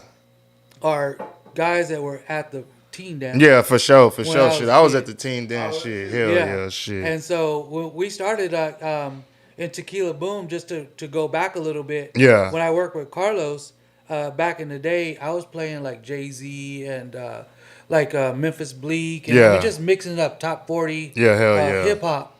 So he comes. I remember one day he comes and he's like, "Hey man, what are you doing?" It's like, "Well, I'm playing the clubs." He goes, "Ain't nobody fighting." Oh Like, shit. what? He's like, "Yeah, if they ain't fighting, you ain't doing your job." What the fuck? So I'm just like, "Damn, really?" And he was pretty upset about it. So I was like, "You know what? Cool." So we went into Trillville and Lil Jon. And, God damn. I mean, everything. That Trillville So alone. not even 15 minutes, a fight broke out on the dance floor. Damn. Here he comes running from the back, and I can see him coming. I'm like, "Oh, damn, I'm in trouble. This dude's gonna come and kick my ass." He was whatever. He looked like he was mad. So he runs up to the DJ booth. He's like, "You see that? That's what I want every night." Damn. So it was a wild club. Tequila Boom was a wild club. God damn. Tequila Boom, which one? That was the one Right off the freeway, right across the street from my store. the old legs, Where the right? big old lady, Yeah, the old legs. God Yeah. damn. Y'all remember Tequila Yeah, Boom? Hell Tequila yeah. Boom was a Got stabbed and that motherfucker walked out and like showing war wounds type shit. Like survived it because the adrenaline in that club was just always. Yo, Hell it was, yeah. yeah, it was not that big of a club, but we packed it. Do you know why did Yellow Rose change from Yellow Rose to Hypnotic? Or was it just like a marketing thing? Because Hypnotic was hot It at was the definitely time? marketing because, like I said, they were at Tejano, and then the hip hop shows. Oh, so the Yellow were Rose bigger. was, yeah, because you were now thinking they're Yellow just Rose. like, Yeah, Yellow already. Rose was supposed to be a country, western, and Tejano bar. Yeah. And so once they started, seeing that the money was coming in through the hip hop shows Yeah. and everything, you got to make a change. Hell yeah. So that's what they did, and they came up with Hypnotic, and the rest is history on that one. God It was damn, like man. packed all the time, fish bowls everywhere, fights all the time. But man, it was crazy. Dice in the bathrooms, dice games and pool. I mean, Yeah. it was just crazy. But we had a lot of concerts there, and it was a stage. It was a big old stage. Yeah, hell yeah, stage hell on yeah. there. So I mean, you could look back and just see oceans of people just having. Yeah, fun. hell yeah. Shit was huge as fuck. Yeah, Shit. and so I remember one time there was I can't remember who it was that was performing, but there was a big old fight that broke out right there in front of the stage. Yeah. And one of the dudes was all like jumping one of my friends and everything. So I jumped from the turntables I was jamming out. Yeah. And I ran and I jumped off that stage right into this dude. I think Dynamite told us about that one. Was it a J Dog? Was it J Dog? Oh shit, I I don't even I think he told us remember. about that concert. Dynamite, if you tuned in, let us know what concert that was. I could have swore you said it was J Oh Dog. man, I was just people couldn't believe it. I Yeah, he got that said J dude. Dog concert. Yep. God damn. And man, it's like man, we had a lot of fun, man. We got blessed. I tell you. And once I remember one time I was calling Dynamite and I told him about a teen dance I couldn't do. Yeah, And hell yeah. next thing you know, he's like, "Yeah, I can come do it." I was like, "Okay, dude." I said, "You're gonna be live on the radio, so make sure you don't have no cuss words or anything like that, because Jessica's gonna be listening." And so he came and he did a phenomenal job. Hell yeah. He was so good. The next thing I knew, he was on the radio. Yeah, that's what he was saying. That's, yeah, I was yeah. like, "What? Hell What yeah. happened here?" God But damn. I'm very proud of him. He's a good dude. Hell yeah. Shout out Good DJ dude. Dynamite, Yes, sir. man. Hell yeah. So when do you start feeling like the heat coming from, or are you feeling any heat before like the actual like raid or stuff happens with like the whole feds and all that stuff? Okay, so that one was, it was Was the first heat that stopping Victoria whenever they do like, was that the first sign of like, oh shit, like? Nah, I didn't really care. We were moving out. So of that there. wasn't even a sign. That We was moved already, out of there because that was a whole nother county. already. Like, shit. You were bouncing around anyway. Yeah, hell yeah, And the thing was, and it's crazy because every time I had a girlfriend yeah, and something would go wrong, because most of these girls always wanted to go spend money. yeah. I'm like, you know what? If you can't hustle with me and help me build, you gotta go. So they always cheated on me. So every time I broke up with somebody, I didn't wallow in my sorrow. I Yeah. went and opened up a store. Oh shit. So every time I opened up a store, it's because some girl tried to use me for something. I was like, shh, let's go. That's a lot of stories. That's a lot. That's I a lot of stories. I tell you what, I met a lot of people. Like that. I ain't gonna lie, there was a lot of benefits to that. The first time is because Channel 6 had did a story? They did a story. What? They did a story in 2011. I think it was 2011 or 2012. It was 2012, early 2012, because Channel 6 had went down there to the outdoor flea market. So what happened was they were interviewing the people. You know how they do the investigation with the Yeah, yeah. hidden 6 cameras News and investigates. everything. Yeah, hell yeah. So they did all that. Well, one guy that was there, who was a vendor, he ended up throwing a big old 32-ounce drink at the cameraman. Oh shit. So once he did that, it just got everybody in trouble, because now Channel 6 is like, oh, we were just doing a story. But since y'all want to take it that far, they handed everything over to the feds. And so Damn. They wasn't even playing. And this dude he wasn't even tied to you or nothing. He was just a it vendor. was just a vendor. Damn. Made it crazy for everybody. So some guy from the valley comes over to my store a couple of days later after all that had happened. He says, "Hey, my son wants to open up a shop just like yours, Yeah. but down in the valley. So he's not going to be competing with you, but he wants you to supply him." First red flag. So I'm all like, okay. So he's like, I need $1,000 worth of CDs and $1,000 worth of movies. So now I'm just like, something ain't right here. Damn. So I'm thinking about that, and so it was like a week. He goes, "I'm gonna give you a week if you can get that box ready for me. I'll come pick it up." So I'm like, "Okay, cool, no worries." So that was a Friday. That I worked at the club at the vault, and so the next day he was coming on a Sunday to pick up the movies. Already. So Saturday night I already had the club, so I already because I had bought the vault. Oh, already. And so, Damn. so I had money from the bars, from the door. So I mean, we had like I don't even remember how many thousands of dollars we had, but it was just there in a bag. So, the guy's like, "I'm gonna be there at 6 o'clock in the morning. Is that okay?" And I was like, "Yeah, okay, that's no problem." Because sometimes if I got off of work, I always left my dog at the store. Yeah. So I would go pick him up at the end of the night for the club because it's 4 o'clock in the morning. Yeah, hell yeah. So sometimes I had a couch in the back, so I would sleep there.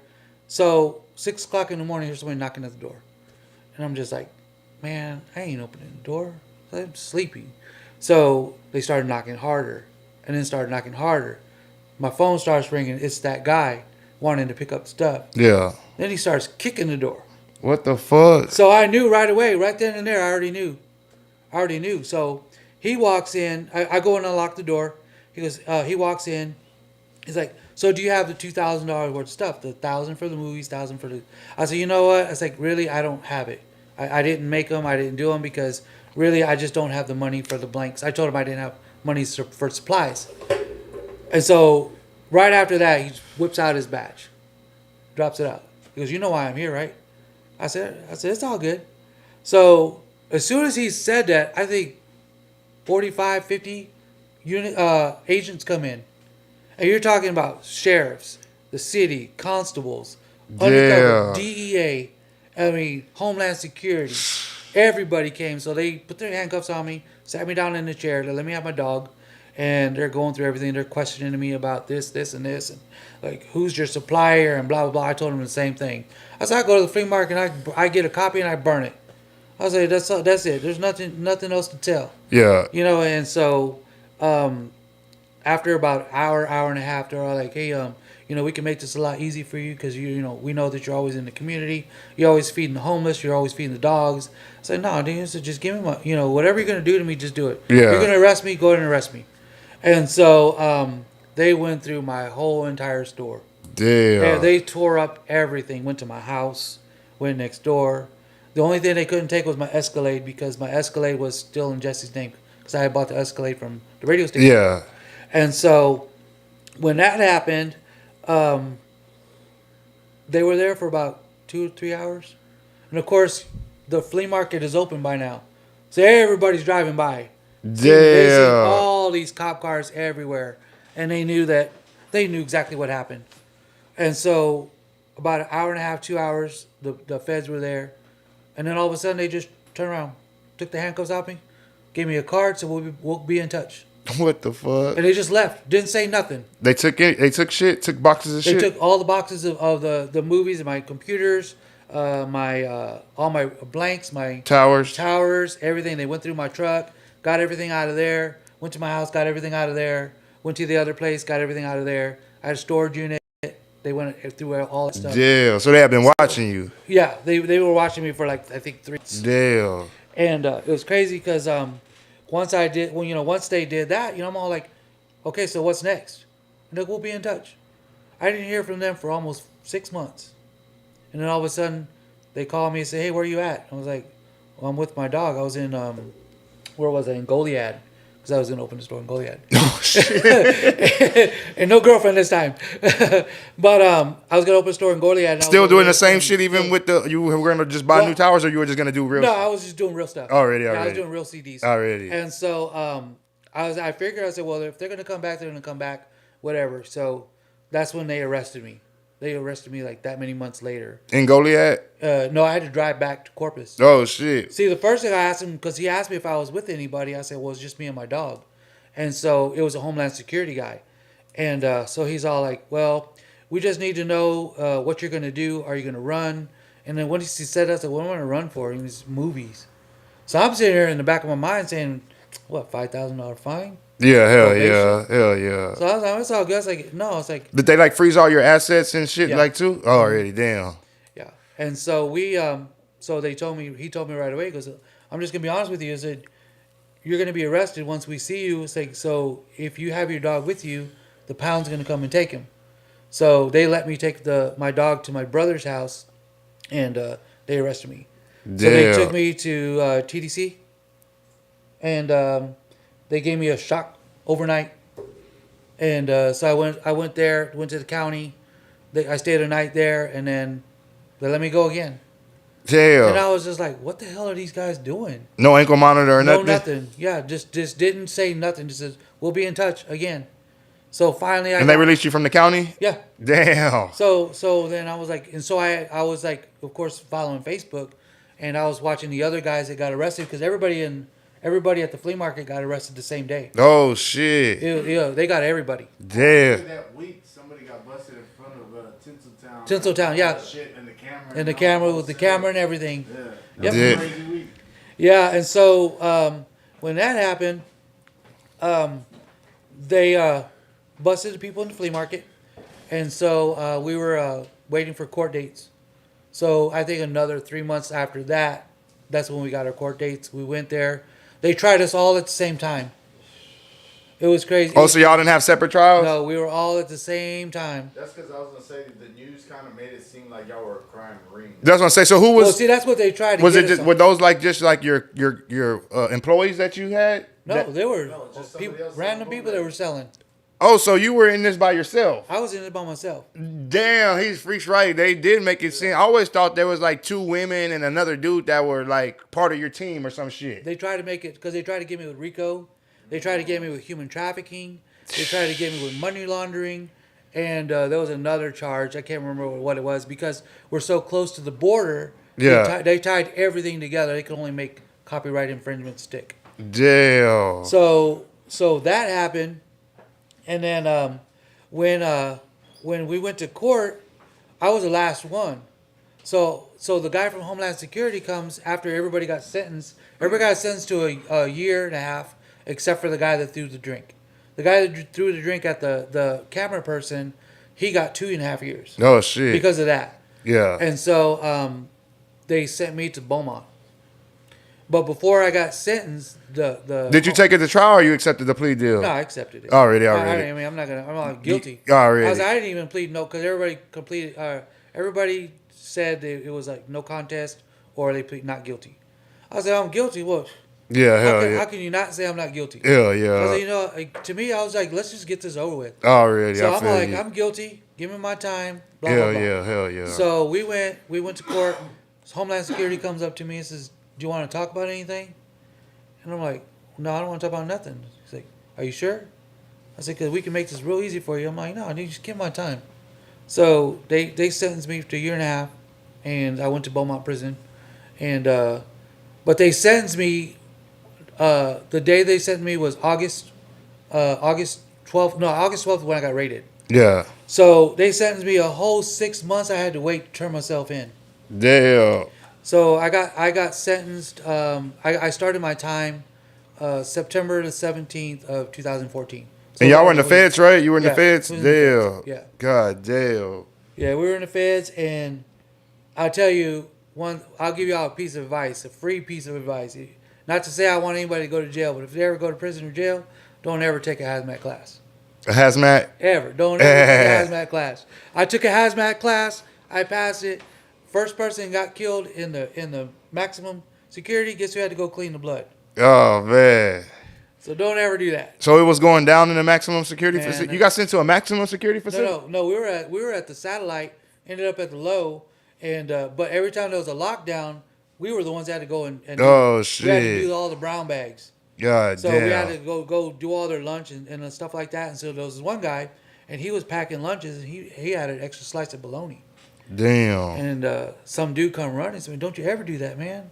I said, "Because if other inmates find out somebody else is getting more than this person, Yeah. they're going to want to know why." Hell yeah. And so it made a big old mess. But the whole time we were there, we were on lockdown, Yeah. and we were just back and forth to the maximum. It was they call it Bloody Beaumont because God damn. it was crazy out that way. Let's go back a little bit. Between how far between how long after whenever they raid your store that day, the first time like they raid your store, like whenever you say they put you in handcuffs, let you see the dog, and then they left the first whenever they raided the trade Yeah. center, do you close your store? Like how long between then and you actually closing the store? Do you close the store right then and It there? was pretty much closed because nobody wanted to come near my store. Oh shit. Because right after So you were that- still open for business, but I it was was still open, but nobody would come. damn. I even tried closing the store down and just doing a women's boutique, and even at that, it was done. Damn. Matter of fact, the same day that I got arrested, they took my phones and everything, so I had no way to get a hold of anybody. So I walked to a guy's house that I knew just to use his phone. He said, "Man, I can't help you." Can't help you." Damn. So for the first 5 days to a week, I couldn't find anybody to even buy me a hamburger. Was the Jacqueline store still open whenever they raided you? I had to close it too. Damn. But they didn't raid the Jacqueline store? They did. They went inside, yeah. Damn. They raided it because it was under my name. But they didn't fuck with the merchandise that was in there? No. Damn. Yeah. God damn. So yeah, we closed. I basically closed after that, and then I ended up shutting it down because I couldn't pay my rent after that, and so I closed it down, and I just had a pretty much free for all sale. Come get whatever you want, just for a couple dollars Damn. here and there. So we went from having a lot of money in my pocket to nothing Damn. in one day. Fuck. One day. God damn. And they basically, whenever they told you they were freezing all your assets and all that right then and there, or you end up going to the bank and trying to get money and it was just, Oh, they already did it. damn, oh They, shit. they already did it. Yeah, before because they had the warrants, they had the seizures, they had the frozen documents, they had everything with them. So it was a Sunday, so they must have done it on a Saturday. Yeah. Not because I wouldn't even have known because I was so busy. I always had cash in my pocket. Yeah. I always had cash in my anywhere from $5,000 to $8,000 in my pocket every day. God Because damn. we were just balling. We were Hell making so yeah. much money. And how did you meet the dude again? The whatever the dude was, the knocking on the door at 6 o'clock. How did you meet him again? The one that said that his son wanted to open the store. How did you? He was undercover. But how did you meet him again? He stopped at the store. The store on SPID. He stopped at the store. He walked in there and he says, "My son Wants to open up a store wants in to the open a valley. store and blah blah blah." And Damn. So yeah, they pretty much set me up that way. God damn. But it was a good thing that I didn't have the CDs or the video or the movies because then I would have got another 2 years For selling the for shit. selling it to the undercover. God damn. So God was on my side on that one. God damn. So you do your time, you get out, and what happens whenever you get out? So I go to the halfway house. I'm there for a month, and not able to do anything. So I'm not allowed to open up a business until I got off of a supervised release, which was 3 years. Oh shit. So I had to work full time regular jobs. So I got a job at this place building BOPs, which are blowout preventers. They're for the oil fields. Already. So I learned how to do that. Went to Sam Kane. Sent me to San Kane. I lasted 3 days over there. Oh Screw that. shit. That place is a jungle. God damn. Yeah. So we, I luckily when I was leaving Sam Kane, another company called me, and that's when I went to go work over there. So after I did all that, I still had to eat. So I got off supervised release. I got out of the halfway house. Got out of the halfway house. I was still on supervised release. Yeah. So I asked him if I could cut grass and all that stuff. So that's what I started doing. So I started cutting grass and realized that I can make a lot of money Yeah. doing grass and lawns and trees and everything. So I started doing that. I still sell movies. I still sell CDs on the side. Already. Not burnt ones. Already. Records. I sell a lot of records and stuff like that. Nobody ever buys movies anymore now because now you can stream everything. Yeah. So that got me to where I'm at now. Already. But as far as like the clubs and everything goes, I've done a few nightclubs here in Corpus, but it's not the same. Yeah. It's not the same like it was before. What do you think about the whole flip of the game going from the DVDs to the streaming now? Like people are buying the Fire Sticks now. You know what I mean? Like, Yeah. And filling that up with basically what you were selling. It's all. And there's a lot of people that sell flash drives. They sell flash drives. Yeah, with the movies and shit. Hell yeah. They're like, you should get into that. No, I'm good. Yeah. I'm good. Hell 'Cause yeah. when we were at trial, I mean, we had representatives come from Universal. They come from all the big record labels. Yeah. And they're like, you're taking money out of Lil Wayne's pocket. And I'm Oh like, shit. "What? Really? God damn. Yeah, so they came hardcore because they wanted to make an example out of us. Well, so I did the yards and everything, did the work, and got off supervised release. About I want to say 5 months later, I just happened to be at HEB. So I see the Homeland Security guy, the head guy, at HEB shopping. What the fuck? So he comes up to me, "Hey, Mr. Silvas, how's it going? Blah blah blah. You doing all right? Yeah, I'm doing good." He says, "I've always wanted to tell you that, there's nothing personal." It's like, "Yeah, no, you got just doing your job, whatever, no big deal."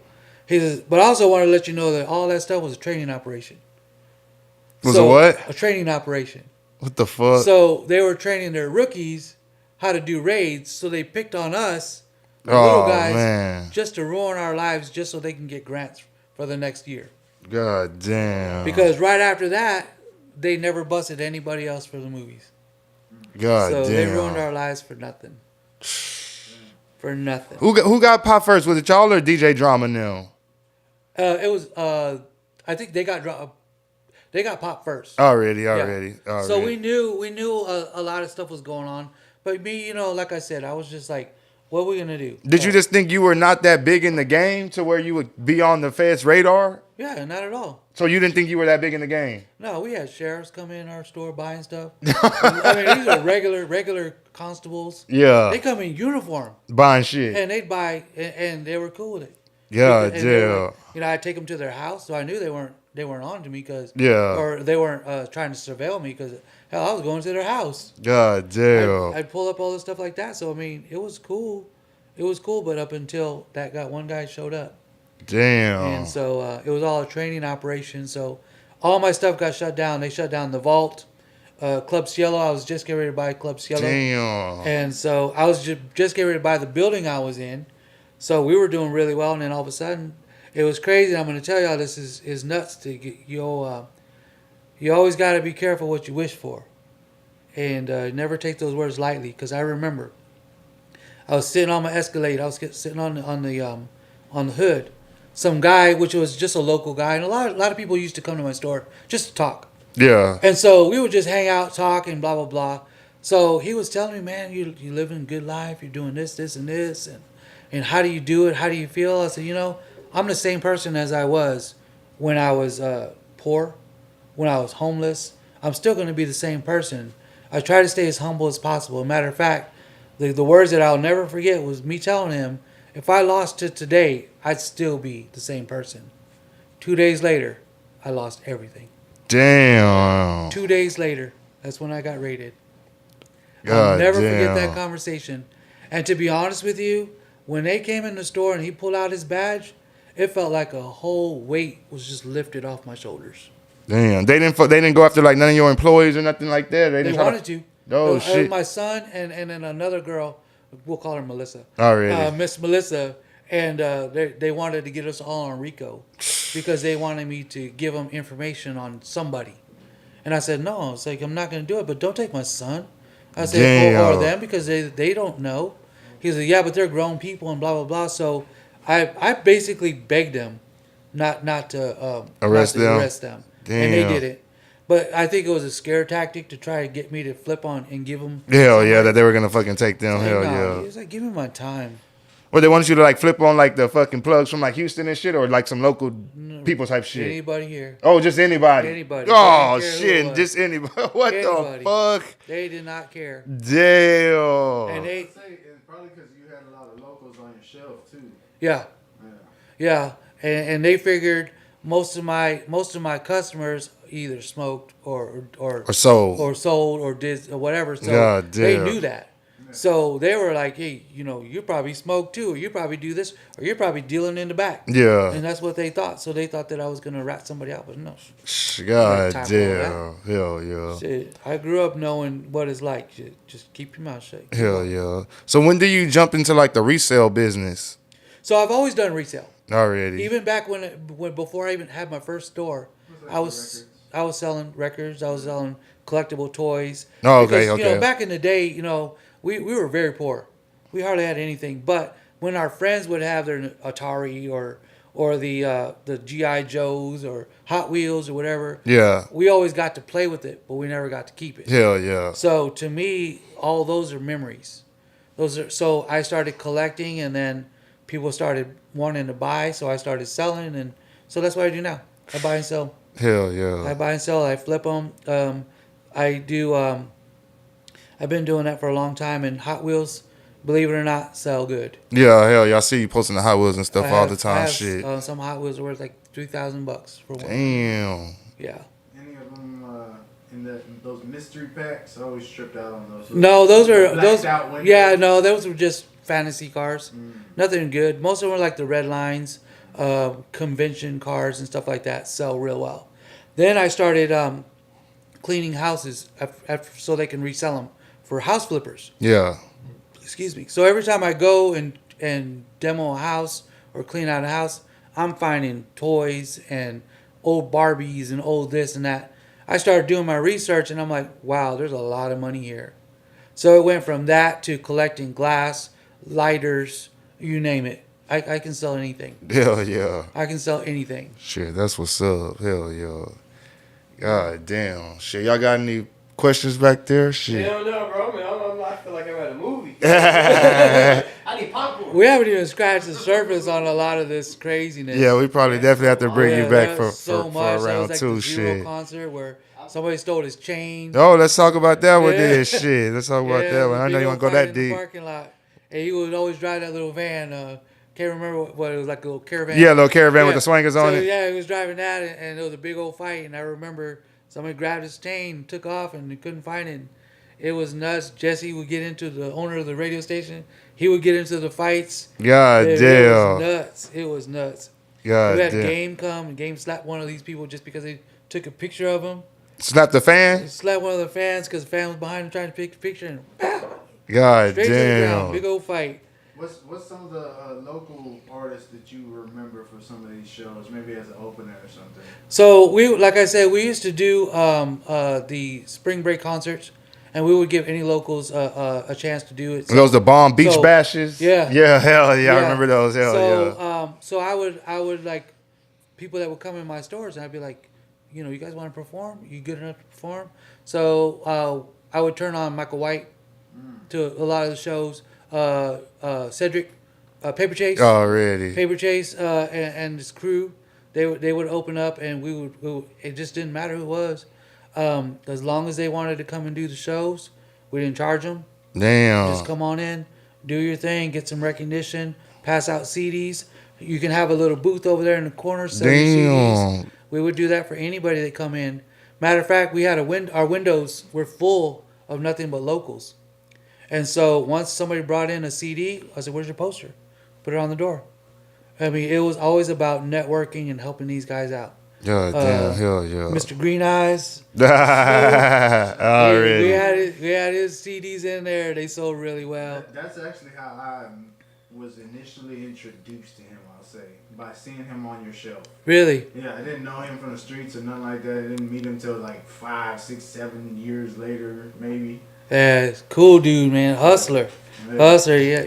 Yeah, he had the Snow Carnival, and that moved over from Agnes to Staples.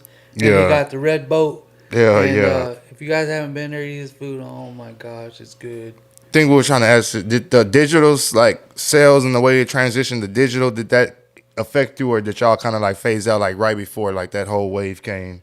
Well, we were, matter of fact, we started slowing down on business because of it. Oh, So business started dropping right before we got rated.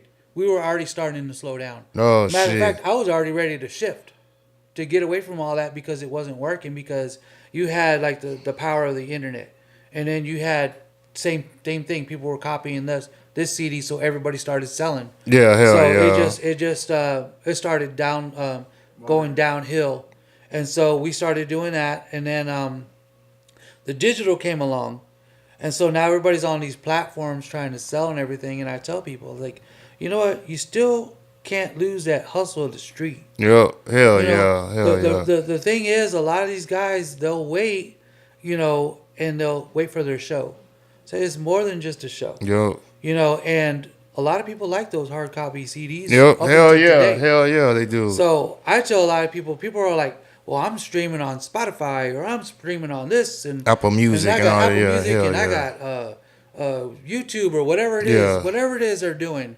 I said, how much are you making? Yep, exactly. How many spins or plays do you have to get to even make $1 or $2? Yep, You go out with a hard copy CD. Michael White was the best at it that I think in Corpus, because his backpack was always full. He was either at a bus stop, or he was at a Maverick Market, or the mall or the somewhere. malls, Hell yeah. teen nights. It didn't matter. He was out there hustling. And I tell a lot of these people, I use that like kind of as an example.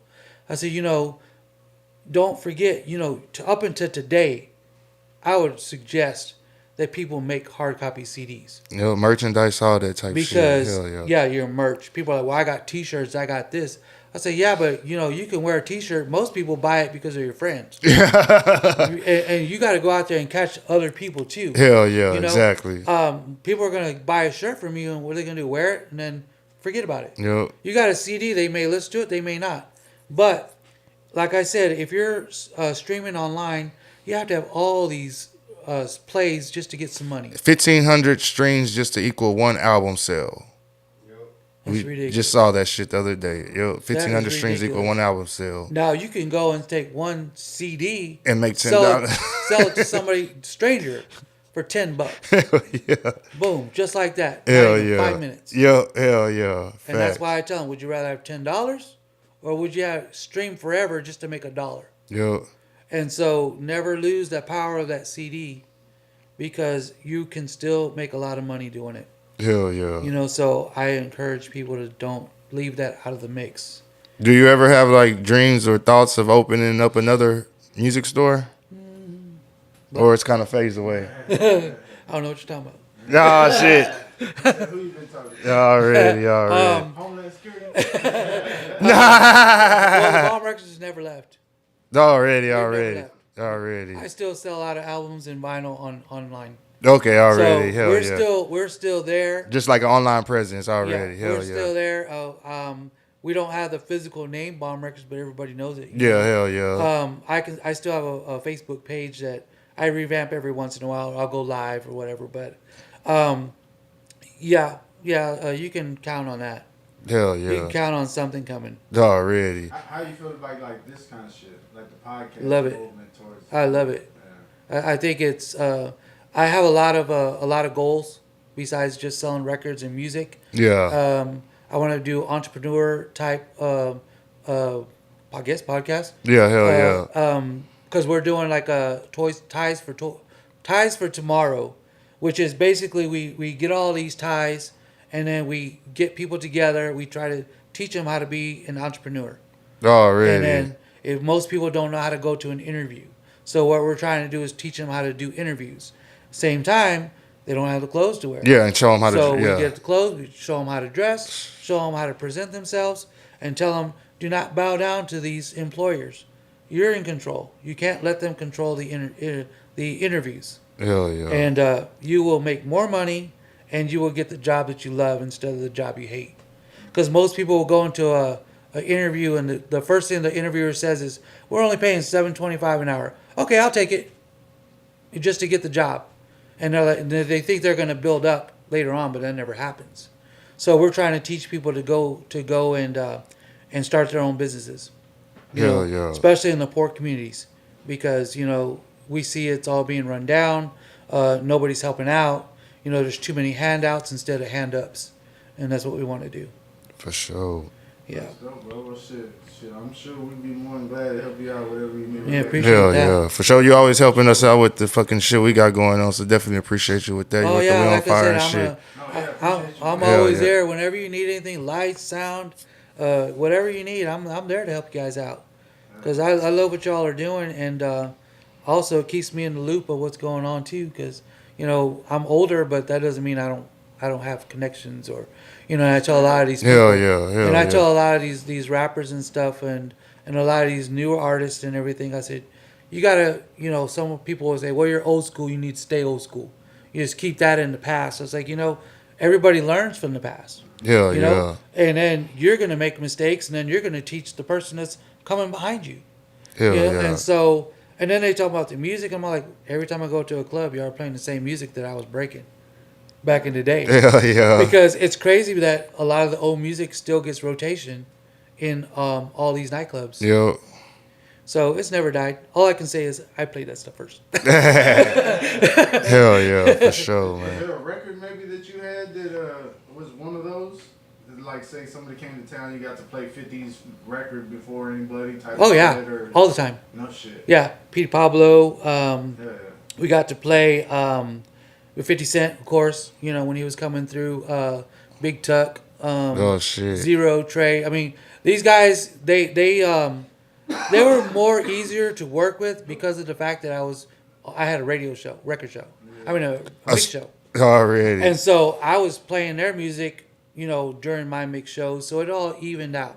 So everybody from Charlie Boy to, ESG Trey, I mean, you name it, Big Tuck, I mean, Baby C, all these guys from San Antonio, Houston, Dallas. Yeah, you gotta start posting I know you still got pictures with all these. I don't, You because don't? the feds took Oh, the feds everything. took all the pictures? They took everything I had. Damn. took So the every- only pictures that you basically have are just a few that we see surfacing on the internet every now and Because somebody else took them. Yeah. And whatever's in my head. then. Damn. Let's start like some kind of thing. Post a DJ Joe picture type of shit. Yeah, man. You got one Hashtag bring it posted. back for DJ Joe. or The something. Bomb Records memory shit. Hell yeah. Yeah, Yeah, we we have a definitely lot gotta of do fun something like there. that. Hell Yeah, yeah. let's see if we can get some pictures riled up for you. Yeah, I know there because are people still around. oh yeah, Yeah. yeah, and especially these MySpace people because that's when When shit was popping. that's when it was popping. And like I was telling him earlier, we didn't worry about our phones. You go to a club right now, everybody's on their phone. Back then we had fun, so people are like, "Where's all Yep. your footage?" We didn't have time for that. We were too busy on the dance floor, Hell or yeah. I was too busy on behind the turntables and everything like that. So we don't have a lot of those memories. We have stories. Yeah. But when I tell a story and then somebody else tells a story and Dynamite will tell the story and you know it's legit. Yeah, exactly. Hell Because, yeah. Hell yeah. We were all there. We had, we were able to live that. And only thing I wish a lot of these DJs and club owners could experience that. Because it's like a once in a lifetime thing. It's kind of like the 80s. The 80s, we had a childhood. Yeah. We got to play. We got to build go-karts. We tagged. We had fun. You see these kids nowadays, all on their phones. iPads and shit like iPads, tablets and hell yeah. And Hell they yeah. don't know what it's like to fall down and scrape your knee, Yeah. jumping on a ramp over 5 kids. Hell yeah.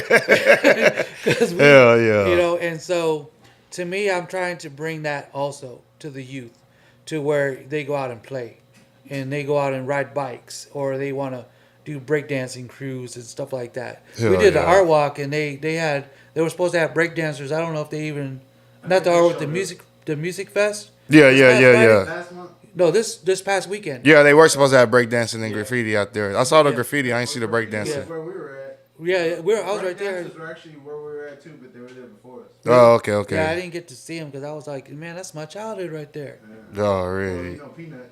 Yeah, Yeah, he's still out there doing it like he's a young. that's crazy. Me, I'll try to do one bend over and that's it. My back is done. God damn. I'm calling it for 3 days.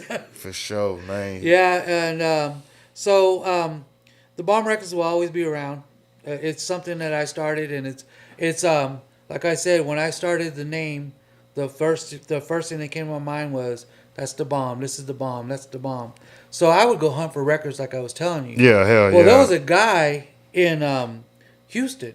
He had a store called the Bomb Records, and he wanted to fight me over it because he thought I was stealing his name. What? I said, dude, I didn't even know who you are. He came from New Jersey or something, and came to Houston, opened up a store. Turns out there was a store in New Jersey called the Bomb Records That he took- stole from them. I was like, come on, dude. God damn. And so so I had a lot of negatives, but I had more positives than negatives, and got along with everybody. Like I said, if you went to my store, when you walked in, you saw nothing but locals and the Houston artists and everybody from Texas.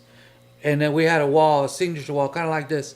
Yeah. Same thing. Yeah, hell yeah. And you Hell walk yeah. in, and it made them feel good knowing the artists had their pictures up, Yeah. their CDs on the shelves, and they had, a lot of times I had a radio playing. I just pick a random CD and just let it play. Customers would come in, hey, who's that? Yeah, Oh, hell this guy yeah, right here. hell There's yeah. a CD right there. And Hell so we yeah. would help promote them as well. I remember that. I remember you letting us like go through the CD to make sure it was fire type of shit. Like, Yeah. just buy it, all right, whatever. Put it in the CD player. We just be in there jamming that bitch. Say, oh, that's tight. Oh, this is tight too. You like, I told you. Like, Hell yeah. Yeah, we try to keep everybody wasn't, nobody in there was a customer. It was all family. man. It was Oh. all A flat story, flatline story. Mm-hmm. You got a flatline story for us? Yeah. Yeah. Let me stretch for this one. Oh, shit. Oh, shit. It wasn't bad. We gotta make sure we get some of these lost off. Yeah. You know? So- we got to bring it back for a second with a damn show, man. Hell yeah. Go ahead, though. So I remember. Well, I've known Flat for a long time. So when he was out there doing music and Four Corner Hustlers were out there doing their thing because there were some hustlers too. All of them were hustlers. And one time Flat did a song with Trey, and Texas. yeah, he did a song with Trey. He walks in the store one day and he's all like, "Hey, you got that new Trey CD?" I said, "Yeah, I got it right here." Pulled out burnt copy. He's all like, I'm with Rap a Lot right now. Do you know that, right? And I was like, yeah. Like with them, like they're all together, like. No, he's like, because he did a song with them. Oh, like he's riding So, with yeah. them. Okay, So he's baby. riding with them. Yeah, yeah. So Flatline gets on the phone, calls Trey, Mm. and Trey, he said, put Joe on the phone. So he put me on the phone. Trey's like, I'll be in 3 hours. Have your boxing gloves. So he came, and he's like, he came down there. I remember because I was in my port store. And I said, well, I'm going to be at the port location. That's where I'm going to be at. You can find me over there. So I waited. I waited for him to come. He comes in, locks the door. All his boys were outside. And everybody comes in. And he goes, man, what are you doing with CDs, man? I said, hey, same thing I told everybody else. I said, I'm just trying to hustle, dude. Trying to make any money. I said, I give y'all radio promotions. I do mixed shows and all like that. He says, well, how are we going to make this right? I said, dude, I got $500. You got some CDs with you? He said, yeah. I said, I'll give you $500 right now. Give me $500 worth of CDs. And we were cool. After that, I didn't sell any more burned CDs. Matter of fact, he did a show at Club Toxic. Not Toxic, I'm sorry. Club One. Yeah. Downtown. He did a show down there. I went to go use the bathroom while he was on stage. He sends one of his guys up to a DJ booth. The dude's going through all my CDs. Damn. Making sure that I don't have any burned CDs. And so at the end of the night, we were talking. He goes, yeah, that's cool. So I had somebody go up there. I said, I saw him. Okay, because I had heard a rumor that Trey had came down here and fucking just knocked all the shit off the shelf. So that wasn't true. No. Okay. I didn't want to ask that, but since you had brought that up, I figured like, Yeah, it no. wasn't. I had One heard. thing about me is I'm open book. Yeah, I he ain't said they had said that Trey had came down here, saw that there was bootlegs on the shelf, and basically started fucking yanking everything off the shelf. But they said that wasn't true. No, he came. He did come down, Already. and we did have a conversation, Already. and we did settle everything, and I bought a bunch of CDs from him. After that, I was buying. That's when he hooked me up with this other guy. For the life of me, I can't remember his name, but he was a underground distributor. Already. He was personal, but he was in ties with everybody. It wasn't Showtime? Yeah, no. Already. No, but I remember Showtime with my homie. Already. Yeah, he was real cool. There's a lot of stories with him too. Yeah, shit. What was Flat saying about all that? He So like you gotta handle that yourself. yeah, so he said, let you know, man, he's coming. Yeah. And I said, that's all good. And he goes, all I'm gonna tell you right now is take all those off the shelf, sell the original. And I did, because I had all of Flat's originals. Like I had his originals. I sold all that. Never copied. Never bootlegged him. Never bootlegged any local artists because I was trying to help them as well. Yeah. But the more Popular I guess, shit. Popular stuff. Yeah, hell yeah. Yeah, that stuff I was copying because like the Charlie Boy CDs and the like I said the OG Ron C, Swisher House and all that stuff. Yeah. And so so he left after that. We were still cool. Because like I said, we sold a lot of his CDs. And then, of course, we got him on a lot of shows, too. Hell yeah. And so once we were with the radio station, that opened up a lot of doors for a lot of the artists. And so, yeah, he came down, showed up 3 hours. God damn. Showed up. I was like, I'm thinking, man. You never had no other issues with artists like that saw the shit or got that want to start shit because of the copies and shit? Just Trey? No, just Trey. God damn. Just Trey and Zero. But I didn't really have a lot of his CDs because his CDs sold so fast. I was getting... This was gone. Yeah. And then after that, I started selling the originals. We did a few shows, and then we did a show in Del Rio with Zero, and we all drove down there.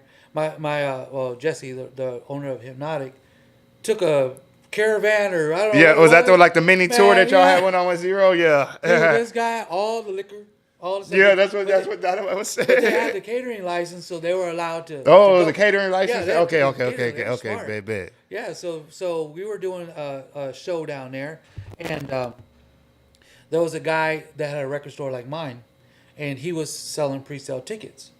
So what happened was that day, they went to go pick up the money. The radio station went to pick up the money for the tickets, and then we got to the show. Well, he showed up at the show, and he wanted Zero to sign his hat. So Zero kind of like took the hat and threw it. Damn. So there was a big issue with that. With all his homies and shit? Yeah.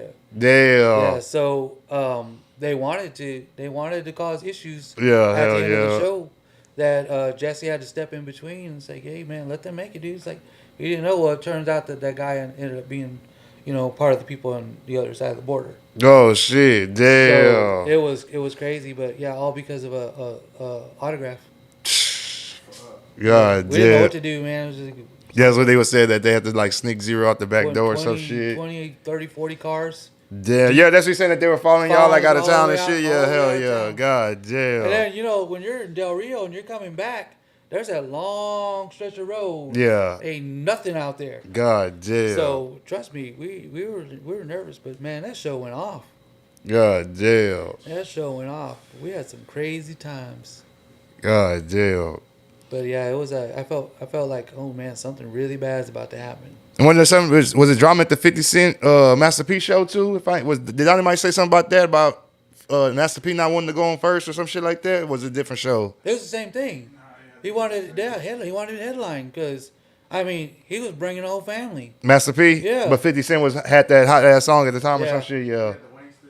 Yeah. It God was in the damn. club. Oh, in the Yeah, club? in the club. Already? In the club was the first single, and that's what blew up. That In the Club is the one that went #1, and that's what we were gonna promote.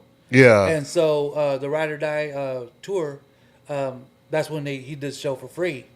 So that show, yeah, he had a Master P that didn't want to do nothing. Man, he was hot. Damn. But he gave us emblems. He gave us a little with the little tank and everything. Yeah. Yeah, he gave every one of us at the radio station one. Damn. Man, we thought we were balling too. Man, like, man, it's got to be worth some money. And we looked online, it was $14.99. No. Hey, but that shit But I came didn't from care me. because it Hell came from yeah. him. Hell yeah. It came from him, directly from him. You still have like any old memorabilia and stuff like that from? No, they took it all. Damn. God Yeah, they took damn. it all. For Yeah, sure. but there's so much stuff that I mean, I can't even begin. I'll drive down the road 5 minutes from now and I'll be like, dang, I should have told them about this story or this story. Yeah, we'll bring you Because it back. was- Probably it bring was you just back too with much. dynamite shit. Y'all Oh, could, yeah, hell that'd be yeah, cool to that'd have, be like, dope a as whole fuck. DJ set up. Yeah. I mean, a whole DJ. Hell we would yeah. just conversate. Hell I yeah. was thinking that was cool too, like the fact that y'all told that same story about you diving off the stage and shit. Like, Yeah, hell yeah. When you were saying like the people who were able to co-sign some of these stories, like some of the people we lost. That's why I asked about Flat, like some stories that he's not able to tell. Yeah, of course, yeah. Like, so that's dope that you and Dynamite share a lot of these. Yeah. Experiences. Yeah, because like I said, Did you touch on anything with Dragon? oh yeah, let's Dragon. This is probably the last one because I know. Yeah, Like okay, you said, we yeah. been- Dragon was like my really really close friend, almost like a brother. And a lot of people don't know this because during the time I was gone, 2012 to the time he passed away, I wasn't in the music scene anymore. I wasn't in the club, so everybody that's young didn't really get to feel my vibe in the club. But they felt Dragon, so they figured, okay, well, Dragon was the main person. Yeah. Well, Dragon and I started at the same exact time. We started at the same exact time. He would come to my store and buy so many records. He was working at the Army Depot, and so he would drop $500, $600, Damn. $1,000 on albums, records. It got to the point where I made so much money off of him, I just stopped charging him. Straight up. Yeah, no, dude, just take it. No, I'm gonna pay for it. No, dude, take it. Just take it. And so we were really close. We all knew the same music. Dragon, I don't know if you guys knew, he had got into a car accident on New Year's Eve. Uh-uh. And so he got into a car accident and he went through the windshield. Oh shit. So he was a turntablist, scratching, you know. Yeah, hell yeah, hell yeah. So when he went through the windshield, he was really bad. Are you talking like Kanye West, where they talk about wiring his mouth Yeah, shut? yeah, hell yeah. His mouth was wired. He had to do reconstruction on his face. Oh shit. And so he called me one day after I think 2 weeks, 3 weeks after the accident. He could barely hear him. He said, Joe, check this out. So he's on the phone, and I told everybody, I said, everybody, you guys got to get out of the store. I was like, I got to take this call. It's really important. So we get on the phone. Next thing you know, you just hear, I mean, he's just going off on the whole new routine. And, I mean, I love him for that. You know, he was always into it, but we pretty much grew up the same because, you know, Bronx and, Yeah, you know, hell yeah. you know, East Coast. East Coast Hell and, yeah. you know, the B-boy and all that. So he was a part of all that. So I started the Quiet Storm, and then me and Jesse had a fallout. So I quit, and I called Dragon. I was like, hey, you want to take over the Quiet Storm? So that's when he took over the Quiet Storm. And so he took over the Quiet Storm, and he just went on from there. And then we started sharing the stage. So we were real cool after that. And then after I got busted, um, that's when he pretty much took over the club scene. Yeah, yeah. Because I've worked every nightclub, pretty much every nightclub in Corpus. Every major club that was there, I worked every single one. Damn. Yeah. So we had a lot of experience together, but yeah, he was a trooper, man. Like there was a time when Houston was having the scratch competition Yeah. with Cubert and A-Track and all those big name guys. Yeah, yeah. And he wanted to go so bad, we sponsored him. $750 we paid for all the rooms. Damn. He got third place. Damn, Third that's place. what's up. And he represented our store. Did you ever do any business or anything with the Selena's family? Being that you started in like 93, she didn't pass away like Well, the 95. crazy thing about that story Oh, shit. is I work for a law firm. And I worked for a law firm, 7-man law firm called Broyles and Pratt. And at that time, I was still working at Black Tie Roses. Already. Well, all the roses for Selena's show came from Black Tie Roses. Oh, shit. So all the roses that we had for the last concert that she did, we took them all to Houston Oh, shit. and did all the decorations and everything. So I knew her because I worked at Whataburger at one time. Well, Baldwin and was it Baldwin and Port? Yeah, yeah, yeah. Hell She would yeah. always go to Baldwin and Port. I was always working in drive-thru, so I got to know who she was. We talked a lot, joked around a lot. She would come in a little red car, her little Oh, shit. Porsche, Yeah. and everything. So I got to know them pretty well. Also at stage because we were doing the roses. So yeah, I got to know her pretty good. She was really cool. It was crazy that day. I remember it was raining that day. Yeah. We were driving. I was driving down the road. I went to go do some documents for the lawyer, and I'm driving down the road. All of a sudden, I see headlights everywhere, like it's the daytime. Yeah. So I'm flipping the radio station, and it says Selena just died, and so they're playing the music in the background, and they're talking about Days In. Yeah. Well, here I am on North Padre Island Drive coming to navigation. Yeah. So I pull over the side of the road. I call my lawyer guys. And I'm like, hey, I can't make it in an office. There's people everywhere. And so he says, do you have your camcorder? Which I had a big old camcorder. So he's like, just record whatever. So we recorded everything that happened from all the police being there to the standoff to the girl in the truck. Yolanda in the truck. All the way up until she came out and they busted the back window of the police car when they were taking her away. Damn. So yeah, so we did that. The next day, I went over there because, of course, a lot of people wanted to see the room, and so I was looking in the ground and I found some clovers and stuff, and they had blood stains on them. Oh, shit. So I put them in a plastic bag and I kept them, and it was just kind of weird for some people, but to me, it's like that was my friend, Yeah, yeah. So we knew. I didn't know her like to where, hey, how's it going? Blah, blah, blah. But we talked a lot. Yeah, hell yeah. And so when the funeral came, well, actually, let me go back before that. Everybody was spreading rumors that Emilio, Emilio, Yeah, yeah. the singer, was caught cheating with him in the back of the tour bus. That's what the rumor was at that time. Yeah. So there was a fire on his bus, and I guess I don't know. It had something to do with that. They were thinking that Selena was sleeping with Emilio. Oh, shit. And so that was a rumor all for 5, 6, 7 hours. And so everybody was talking Emilio this, Emilio that, and found out that it wasn't him. He was already in San Antonio. And then he makes that song for her. Yeah. And so That even adds to that shit. yeah. And so I don't know, but all I know is that Yolanda was there. Yolanda's the one that shot her. And all I know is like everything that portrayed in the movie was pretty accurate. Yeah. It was pretty accurate Damn. the way everything happened. You went back and watched the footage that you had took too? Did you got to see the footage? Yeah. Damn. Yeah. Yeah, matter of fact, the lawyers still have it. Oh, They were shit. going to turn it into the Quintanilla Museum? Selena's museum. Yeah. But they wouldn't take it. They wouldn't What? take it. Damn. Yeah. He wanted it because, of course, they were trying to sell it to him. Already. He wanted it for free. Oh, shit. Well, Hell. when Selena passed away, everybody, you know how everybody puts the in memory of T-shirts. Yeah, hell yeah. So everybody was selling them all over. Yeah, all hell over yeah, town. hell yeah. And AB kind of got mad, and he was out chasing people Yeah. to get those shirts. Yeah, it was really Even in bad. 1995, he was after people back then. Yeah. Oh, dude, it's always been. God It's always damn. been. And we'll fast forward to the funeral. They had 50,000 some odd plus people at the Bayfront Yeah. to go see her. Somebody snuck cameras in. They were taking pictures of her.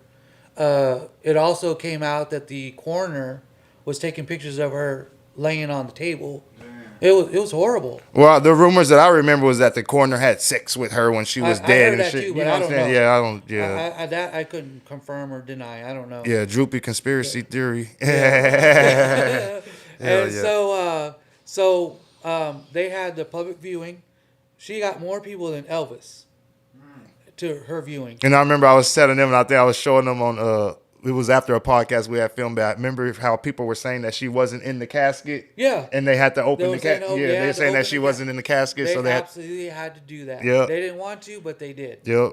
Now, they were Yeah, saying yeah. that she could have survived if they would have given her a blood transfusion. Yeah, I remember hearing all that But stuff that too. was, they said it was Jehovah's against her Witness- religion yeah. or some shit. Dang. So they had to make the decision, and that's exactly what happened. Just like the movie.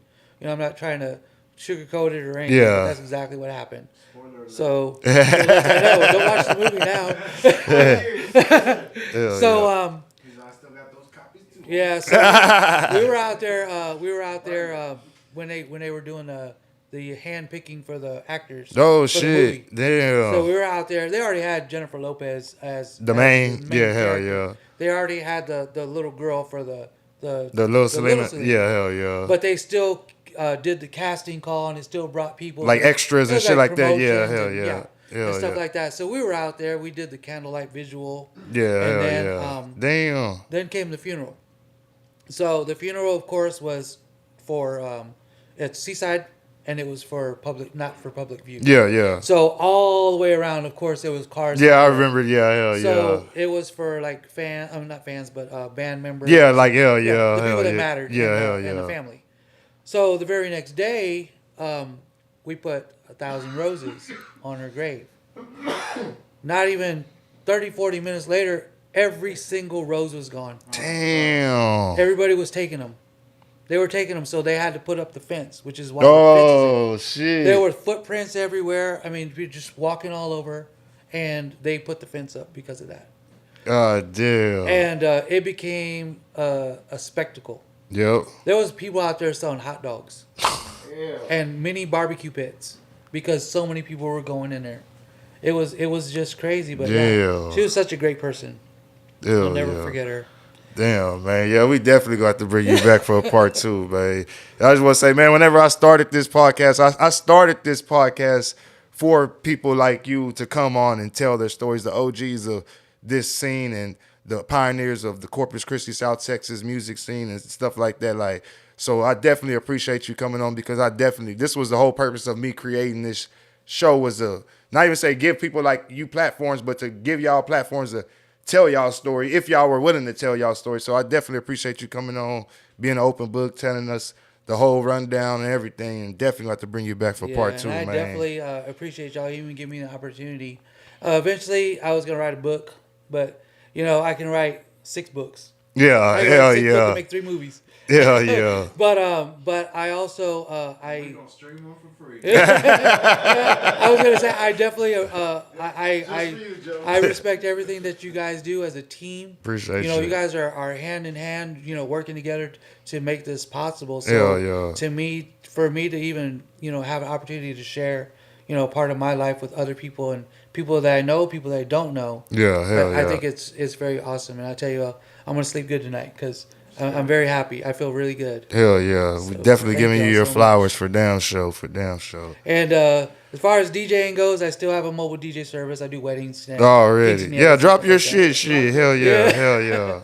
that. I buy and sell collectibles. If you have toys, let me know. Already. And I also do lawn. So if you need a lawn cut, hey, we got you. Yeah. But on top of that, we're I haven't gone anywhere. We're still doing work, and we want to work with everybody. So we don't have any ill will towards anybody.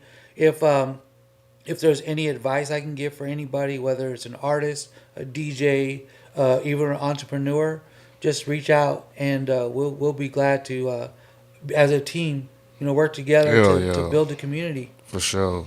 You know, Hell and then yeah. I can talk forever, so you got to shut me up. For sure, man. Well, I definitely appreciate you coming on, man. DJ Joe, the Bomb Records, man. Riding High Podcast. Where can everybody follow you at on social media, I'm man? just on Facebook.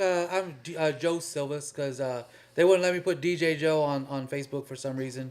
I don't know why. I was a hater. And if y'all got some pictures or videos from Start that. from back in the day, the Bomb Records, y'all post them, man. To send them to Joe so he could post them or whatever, man. Yeah, and I also have a TikTok, DJ Joe in the Mix. Oh, really? No Instagram, but I do have TikTok. For sure. Man, it's your boy DJ Lil King, Riding High Podcast. DJ Joe, the Bomb Records, man. We out this thing. Hey.